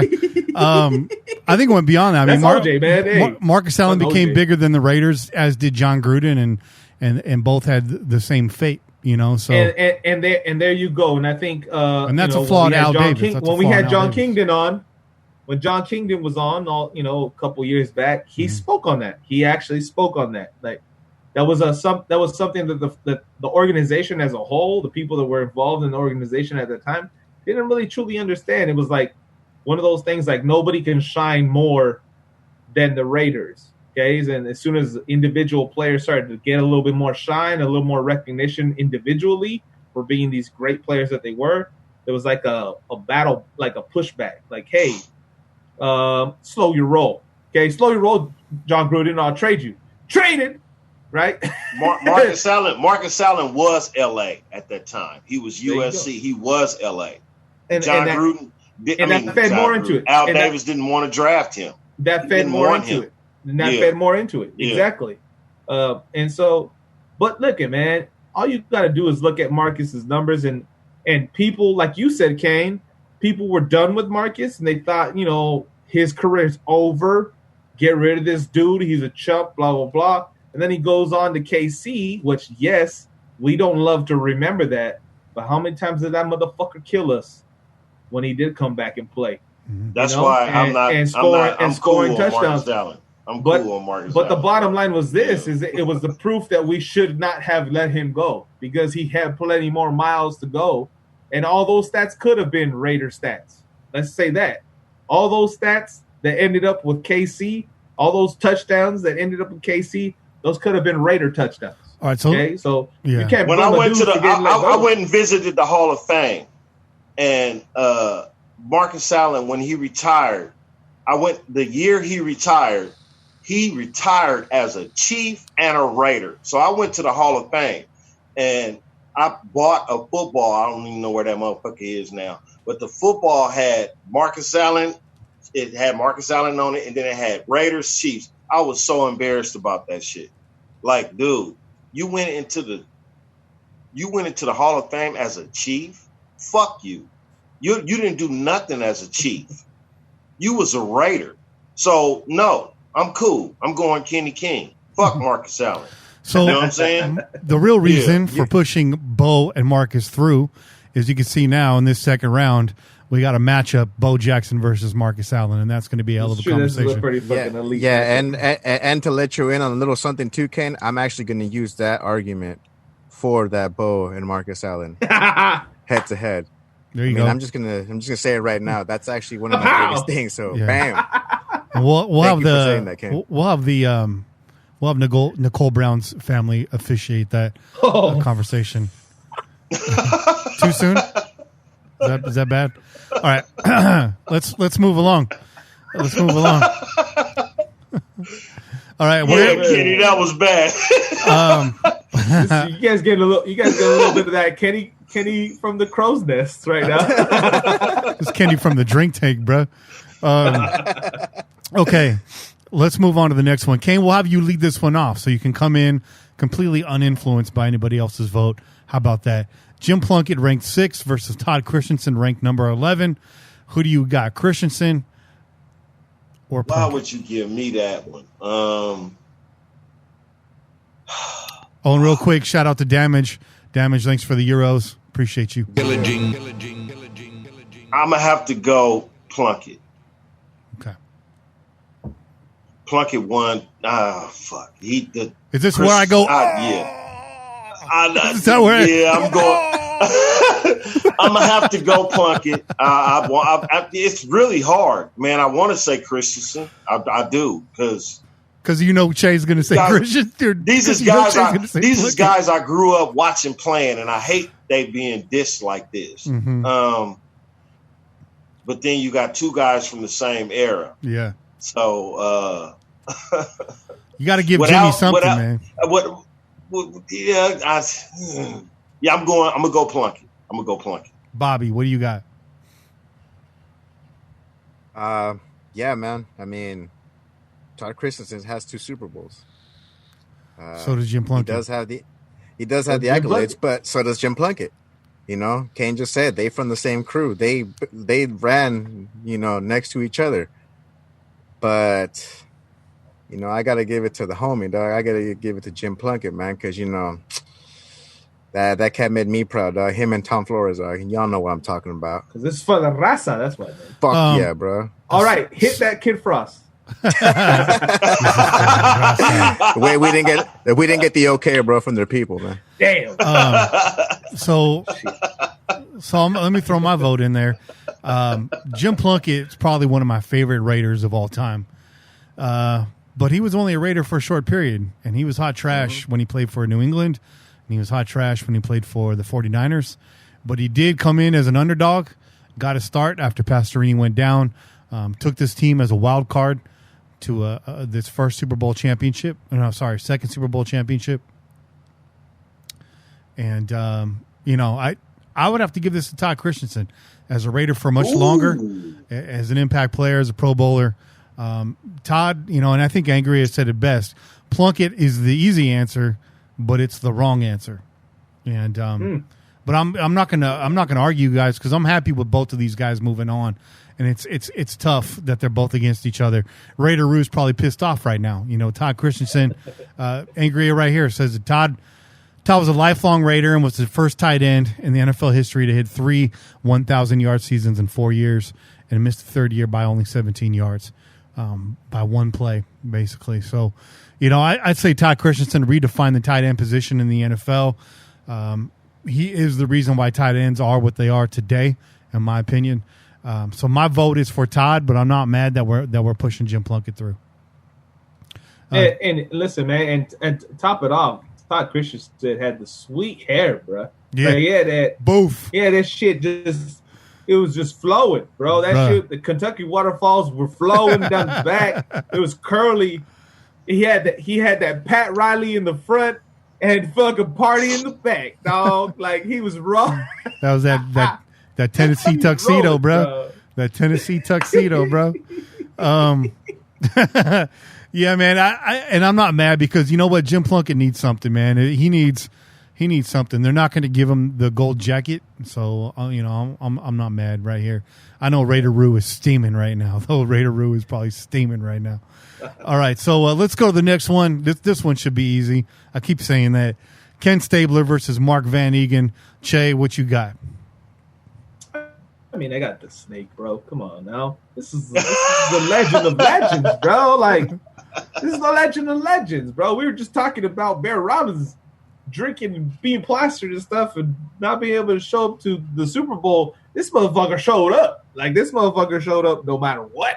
Okay? He was on a drinking binge, throwing up on the field most of the time and still getting it done. So, you got to respect that, man. Plus, he had them tight-ass chops. I mean, hey, I'll tell you this. Ken Stabler can go to Mexico, come back, and still win the Super Bowl if he wanted to. Absolutely. No shade. I agree no with shade that, to Barret Robbins. Yeah, no shade to Barret Robbins, but Kenny Stabler would have showed up and showed the fuck out. Yeah, that's right. Matter of fact, Ken could have won the Super Bowl from Mexico, in my opinion. Yeah, he could have won it from the bar stool he was sitting on. Shit. Little side. The left-hander, Get it past the burro, man. So, setting up another great matchup. Probably a no-brainer, but still a cool one. You got two great quarterbacks, man. Jim Plunkett and Ken Stabler. That is a great matchup. Two great quarterbacks for the Raiders. I'll say that. That's going to be a good one, man. That's cool, man. That's a good conversation. We'll break that down. We'll get into these in a little bit more detail, too, guys, as we move forward. I know a lot of this is just nostalgia right now. We're kind of riffing. But as this field starts to narrow down, we'll have more time to get into these. Especially as we start getting back to like maybe 2 or 3 matchups per week. And I think we're going to leave it at bracket C tonight because it is almost 11 o'clock in the Crow's Nest right now. And so this is good, man. This is juicy, and we want this to stand on its own. So here's an interesting one. Fred Biletnikoff versus Rich Gannon. I'm gonna go Freddie B here. This guy's a lifelong Raider, stayed with the Raiders, been a Raider, got a chance to meet this guy several times in the tailgate. Very gracious person. Can't say that much about Rich Gannon, but I won't blame him for that either. We loved his fieriness. We loved how hot-headed he was. You know, he pulled this team out of the dark ages, but let's not forget he was a Kansas City Chief before he came here. Let's not forget he had a similar career trajectory as Jim Plunkett.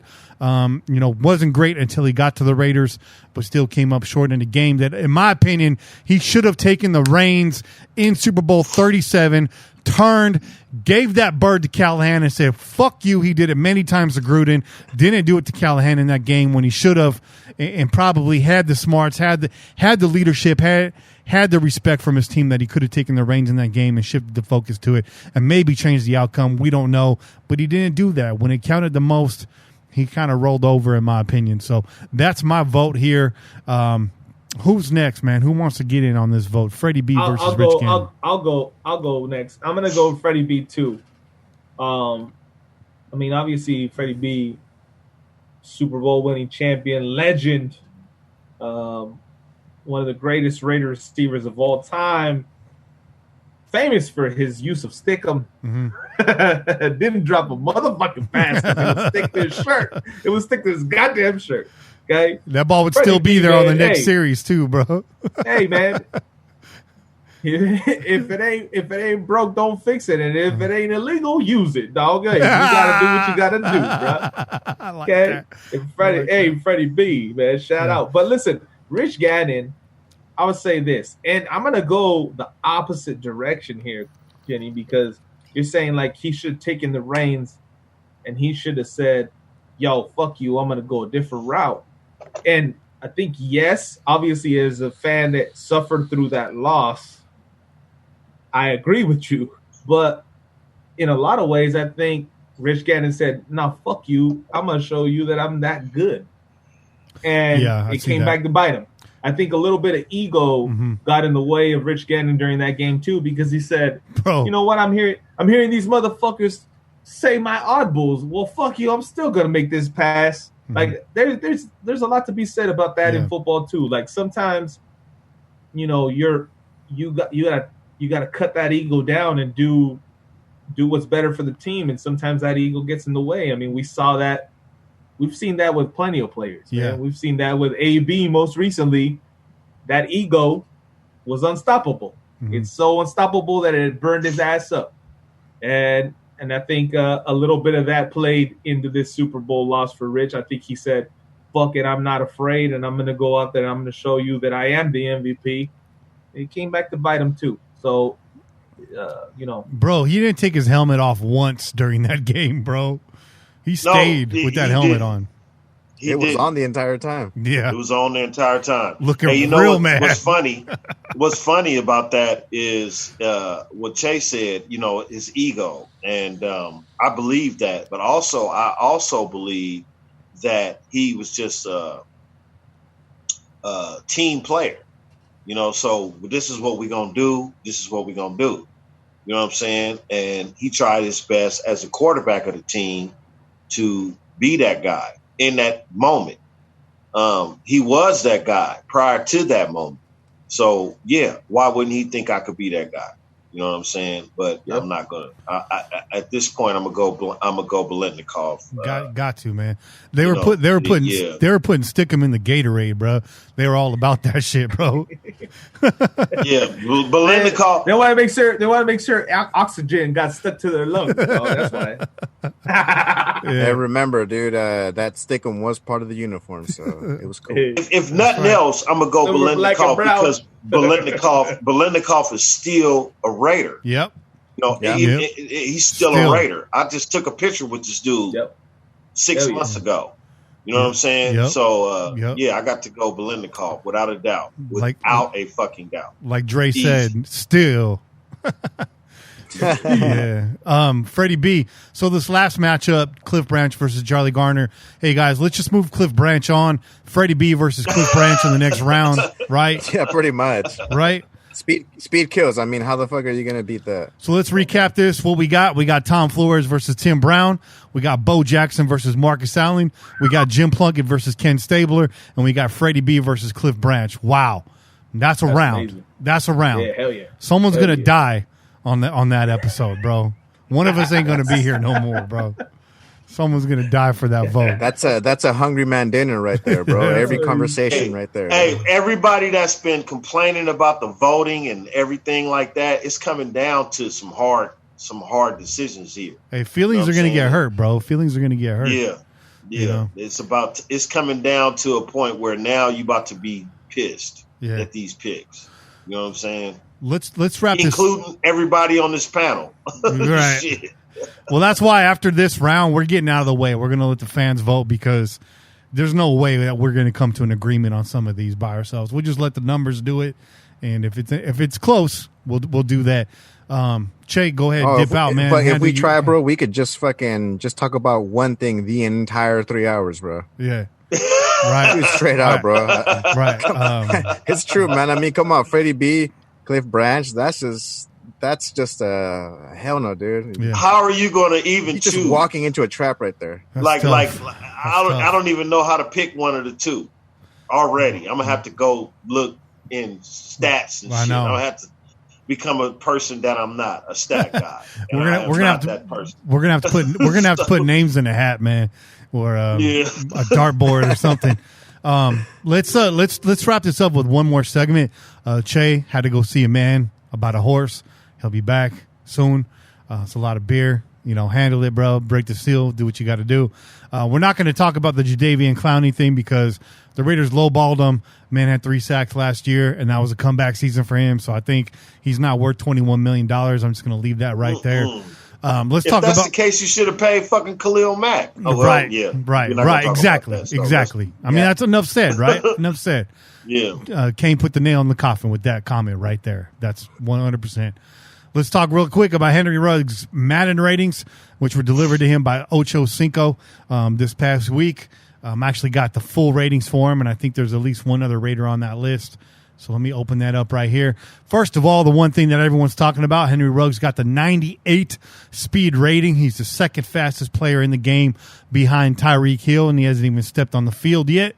So as as Henry Ruggs said, he's just going to have to show up and show him what it's all about and get that 99 before it's all over. So his overall rating was a 76. He's got a 98 speed, a 97 acceleration. His agility is an 87. His catch is only an 83, only outmatched by CeeDee Lamb in this rookie class. So I like to see that. They gave him some respect on the hands. That's great to see. The other Raider on this list right now that they've released is Brian Edwards, who had an 88 speed, which is about right. His catch is rated at a 79, which I have a problem with. Brian Edwards catches everything thrown his way. He did have zero talent basically at quarterback over there at SC. Overall, though, he's a what's his overall rating? I don't have that right. Oh yeah, I do. His overall rating is a 70. I like that. I like that so far. I think Brian Edwards, though, by year 3 is going to be a standout. I think this guy's going to be a touchdown machine. Is there any of these ratings you guys have a problem with so far? Brian Edwards, Tim Brown 2.0. There you go. I like that. I do not disagree with that at all. Brian Edwards is a catching machine. You're going to see this guy's big. He's got hands. He's going to catch everything his way. He's going to be the new end zone, red zone target for Derek Carr. Brian Tim Edwards. Brown. Yep. He's going to be the new Tim Brown. Yep. I hope so. Yeah. Yep. I hope so. If we got a Tim Brown, and what was that? The third round? The third round? Brian Edwards was the third rounder? Yeah. If we got a Tim Brown in the third round, come on, man. I know. That would be dope. That would be amazing. Man. And who was the quarterback? Tim Brown plus with a modern day Cliff Branch with that speed. Shit. And we basically with Ruggs and Brian Edwards, that's gonna be Tim Brown and Jerry Rice. I hope so. Yeah. Gruden better fucking figure it out. Gruden better figure it out. It's all on Gruden. It's not on those players. If he needs to put those guys in a position where they become those guys. Yep. Well, I would say this about Gruden. I guarantee you, he's already messaging them like, "Hey, you guys got to be great. Have you guys ever heard of Tim Brown and Jerry Rice? That's the kind of guys you need to be." Mm-hmm. I can see that. Like I visualize Gruden sending them fucking highlights of Tim Brown and Jerry Rice, being like, "This is what you have to live up to." I could see him sending a video of Jerry Rice taking a slant to the fucking house to Ruggs. Ruggs needs to be that. Ruggs needs to be that guy that can take a slant to the house. Boom. And Brian Edwards needs to be that possession receiver that can catch the ball over the middle, duck the linebackers, and run up the field for 10 or 15 yards. Yep. Skip on up the field, 10 or 15 yards, just like Tim Brown. He needs to be that dude in the right corner of the end zone pulling down 6 points once a game at least. Brian Edwards, man. Hey, look where we are. We all agreed on something at the very end of the show. We're going to leave that right here. Full circle. We're going to leave that right here. We're going to take a phone call. Let's take a phone call before we do our shout outs, and then we'll get out. Actually, we have no shout outs. We're just going to take a phone call, and then we'll reset the raffle, and then we'll get the hell up out of here. How about that? Sounds good. All right, so this is from the 360. You know what that means. Bringing the fire. It's Pillaging Pete. Kenny Che Kane, brother Wasabi. What's up, baby? This is Pete. How we doing, Pillagers? So, how's everybody doing tonight? I hope we're doing well with shit going on lately. And I'm going to say something real quick right off the top. The show's starting in about 20 minutes. And I'm not entering the contest tonight, only because I've been subscribed for a while. And don't want to win it because y'all have hooked me up with some merch for being caller of the week before. And all I got to say is this is... if I was ever going to enter this and win, I would probably sell Che's goddamn precious, priceless painting of Bo Jackson for charity and donate it so the Pillaging Podcast could end up on TV somewhere, like, you know, other people, yeah. Anywho, so I call him this week, and with not a lot of football news going around, and I'm not going to try and talk about COVID, let's talk about 2021 draft stuff. And this is a question I pose to all of you, including the chat. I say that between our quarterback situation, I'm not going to mention it. I know who my favorite prospect is. We'll get into that later in the year. Our next year's mock draft is going to look a little something like this. First round, O-line or D-line. Second round, one of the same, or a safety to go with John Abram. Third round, probably another corner. Fourth round, another O-line, D-line. Fifth round, I hope we have a kicker by this point, because I would be fine with drafting a kicker in the fifth round. And, yeah, that's basically all I got. I would get into 6 and 7, but I'd just be repeating myself. So I just think that with this upcoming season coming up, if we have one, I want to hear your guys' opinion on, like, what you would like to see drafted after this year and what predictions that we have of this year, what we would draft for in 2021. That's the premise of this call. Hope you guys are having a good time. I'm going to crack me another fucking cello while I load my truck with tools. Y'all have a good one. Shouts out to everybody in the chat. Late. I want to see. It was a great call. I want to see a star linebacker drafted in this next draft. I want to see offensive line drafted in this draft. I think we need to continue to draft to the secondary, and I think it's time to maybe draft. Well, I'm not going to say it. That's all I'm going to say right now. I'm going to say, I'm finna tell y'all some shit that y'all don't even want to motherfucking hear. But I'm finna tell you, we need to draft a motherfucking quarterback. That's what the fuck we need to draft. And we need to go after Sunshine. Yeah, I said it. Fact.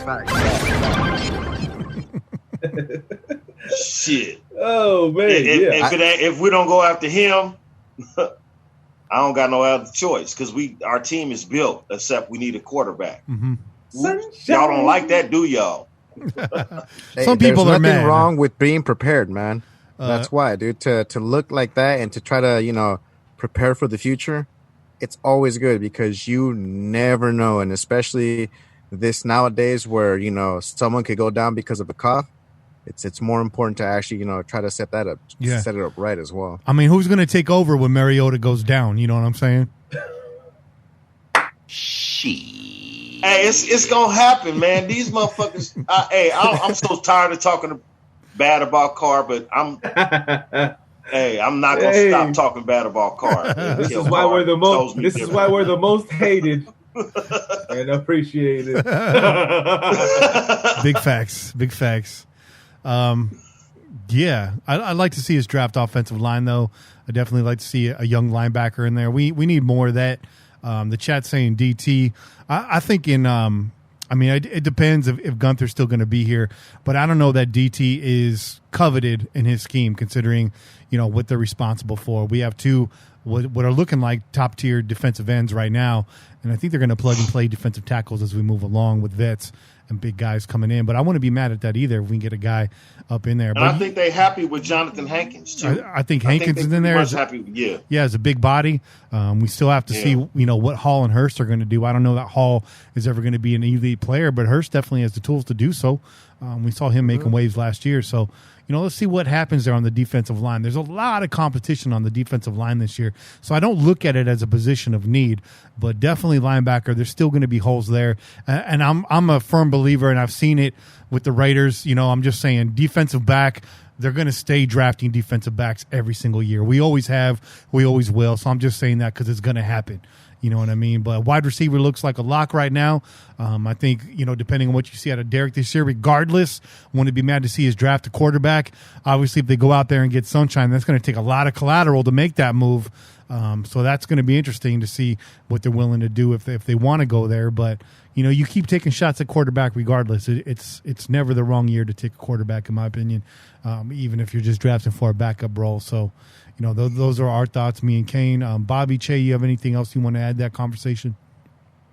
I mean, I guess I would have to agree, man. A lot of it's just depending on what this season looks like, right? So if there are games, we need to see obviously we need to see some growth with the young secondary that we have, right? We want to see Mullins. We want to see, Abrams, who didn't get a chance to fucking play, really. We want to see that he's developing, that he's maturing, and he's actually improving on the little bit that we did get to see. We have a lot of young guys that are coming into this team, too. We got Heath and all the veterans, if you will, that came in, too. So I it's really dependent on what that looks like. If this team comes out and they look like gangbusters and they're just fucking killing it out there, then your feelings of what you should draft start to shift, right? If we have Ruggs and Brian Edwards go out there and they struggle, well then you might say like, oh shit, like we need to start looking at what's out there for offense again, right? So it's really going to be dependent, man. And if we don't have a season, then I think you do exactly what you said, Kenny. I think without a season, you stay the course. You say we already hit these targets. We got to go out and solidify the linebacker. Yes, we got Littleton, but, you know what? Let's put a nice young stud right there next to him. Help him out. Offensive line, always a need. Draft those guys. Draft the best ones you can get. Get them in your stable and start preparing them to take over these positions that will eventually have to be replaced. Yeah, we have one of the best offensive lines, but these guys got to go through a lot. There's going to be a lot of injuries. There's a lot of weight that those bodies carry. We cannot just expect them to be able to just play day in, day out. You got 3 old guys up there. Season. You got three older guys up in up front. Yeah. And what better way to prepare them than to put them behind Pro Bowlers, right? Put them behind a Hudson. Put them behind an Incognito. Put those guys, behind a Gabe Jackson. Let them behind a Gabe Jackson. Let them learn from some of the best, because that's how champions are made, man. They learn from vets, from savvy vets, from guys that know the game, that have day in, day out gone out there and proven that they are at the top of the game. You can't learn to be at the top of the game if you can't learn from somebody who's at the top of the game. That's just not going to happen. It's not going to happen. You're not going to get that kind of coaching from Joe Schmo that fucking coaches high school football. Yeah. Like, that's not going to happen. Yep. Right? So you got to put those guys, you got to set them up. You got to put iron them behind. Definitely sharpens iron, bro. That's it, man. And if you got guys on both sides of the ball that are that iron, you're going to be that much sharper, right? Because it's one thing to learn from your colleague who sits up next to you or that you're playing behind. It's another thing to line up across the field from another top-notch guy, top-level dude, and have to battle it out with him day in, day out and get stronger because you're getting your ass whooped on a daily basis. That changes who you are as a player, too. That makes you that great player. That makes you take your shit to a next level. And then before you know it, you're winning championships, man. They already starting to rebuild that line. They just drafted a guard, and Denzel Good ain't it. But I'm saying they drafted a guard. Next thing we'll probably go after a center, which we need to start looking at for the most part, a new center. Somebody to back up Rodney Hudson. Rodney Hudson is getting on up there. If he ain't going to get up there in age, he's going to get up there in pay. So, you know what I'm saying? You're going to have to start looking at that. Yeah. And then Richie Incognito is the man right now, but they drafted his heir apparent. So the other side, Gabe Jackson. Either side, you got those 3 interior linemen that you need to start looking at replacing Che. That was a good That was a good assessment, bro. Yeah. Absolutely. Yeah. The offensive line is a ticking time bomb right now. It's only a couple of years before we're really hurting there. So I'd like to see them, absolutely keep adding to that. And just to back up, because the chat's talking about the linebacker comment I made. There's still holes there, guys. I don't care. Here's a hot take. I'm excited about Corey Littleton coming here, but don't be surprised if he's a disappointment. Don't be surprised. I know that's a hot take. Don't be surprised. And I agree with Angry. I think we've been burned plenty times. I will not be surprised. And I've been thinking the same thing, Kenny. I've been thinking the same thing, bro. Every time we get somebody that was good somewhere else, they always come here and shit the fucking bed. Yeah. You know what I'm saying? Yeah, so exactly. And then what happens. Yeah. And I agree with Angry. She says right now Kwiatkowski is going to be more of an impact than Littleton. I agree with that 100%. I think we got a real steal there in Kwiatkowski. So Anyways, and then who's the linebacker that we picked up from Clemson? What's his name? Oh, the young cat. You caught me, man. White boy. Caught me off guard with that one. But I think he's gonna play safety. What's his name? I think they're gonna make him play safety though. I don't think he's gonna play linebacker. Tanner Muse. Yeah. Thank you. Big Tanner white guy. Muse. Big white dude. Yeah. Yeah, Tanner Muse. There you go. Yeah. I think Tanner they're gonna make this dude play safety. I don't think he's gonna play linebacker. I think maybe he plays like money back or something like that, right? A little Eric bit of Harris. hybrid. I think he's Eric Harris. No, but he's the Point guy. out. He's the guy that played safety in college. That was kind of playing both, a little bit of both. But his body is much more adept to playing linebacker. He's very stiff in the hips. He's not quick to react. He's got a lot of top end speed, which allows him to just recover. Mhm. But his natural abilities lend themselves more to a linebacker than they do to a safety. Mhm. They're not going to play him at safety, dog. If he plays not strong a- safety, but he can play inside the box. If he plays If safety, they play him like a inside the box, linebacker, yeah. yes, inside the box, Yeah. he can play better than Carl Joseph. He would be a better run stop safety, strong safety than Carl Joseph. He will play better inside the box. And that's what You're I'm right. saying. He'll be a money Yeah. back. He won't be a true safety. He'll come in there. You'll see him. He'll be like a Swiss Army knife. He'll be in there at linebacker, and he'll come in to play the box as an extra safety at that. But he's not going to play high. But yeah, I think it's not as empty as I'm saying, but I think there's a lot to be proved there with that linebacker squad, and I think we could still prove to get better and younger. And as these free agents move on, we're going to need guys to come in and step up. Linebacker's been atrocious for so long in silver and black land that in Raider Nation that we need to continue to invest in that. But Pete, great call, man. It was a great conversation that you created there. It's time for us to wrap this thing up, though. So really quick before we get out of here. Holy shit, I should not have clicked on Twitter right now. Silky Slim, I don't know where the hell you got that GIF from, but get it off my screen. I don't know. You guys want to see that real quick?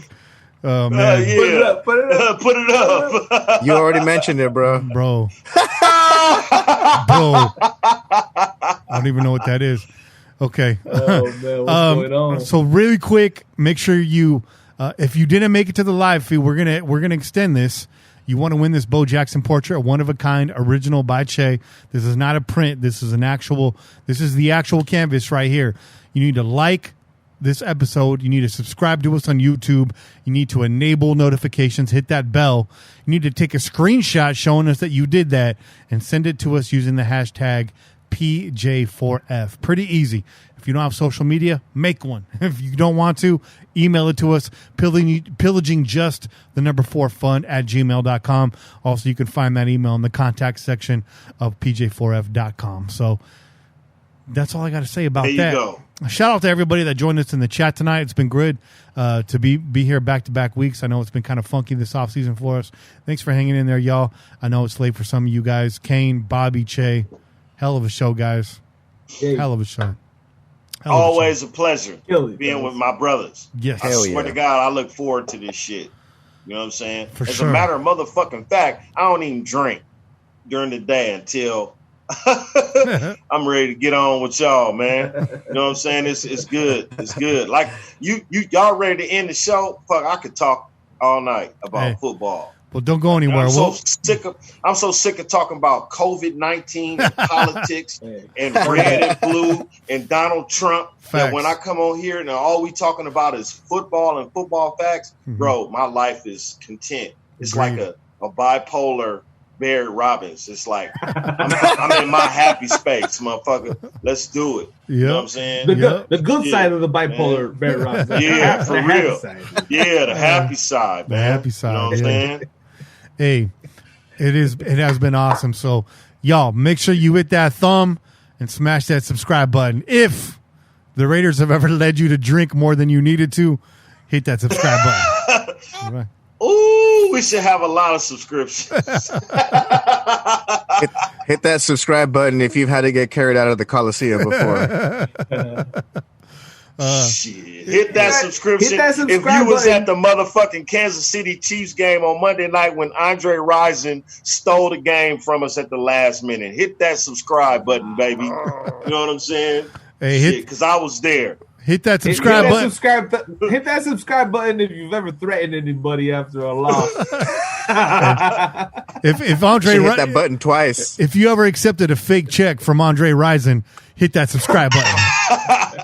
That subscribe button if you ever burned down his house. No. Damn, bro. Shout out to Left Eye. Shout out to Left Eye. We still love you. Yo, Andre Rison could have used the waterfall that day. That's all I'm saying. My man's been chasing waterfalls ever since. Hey, that's it for this week's show. Tune in every week wherever podcasts are found. I'm Kenny Stapler, joined this week by Your boy Chit. Kane, what's up?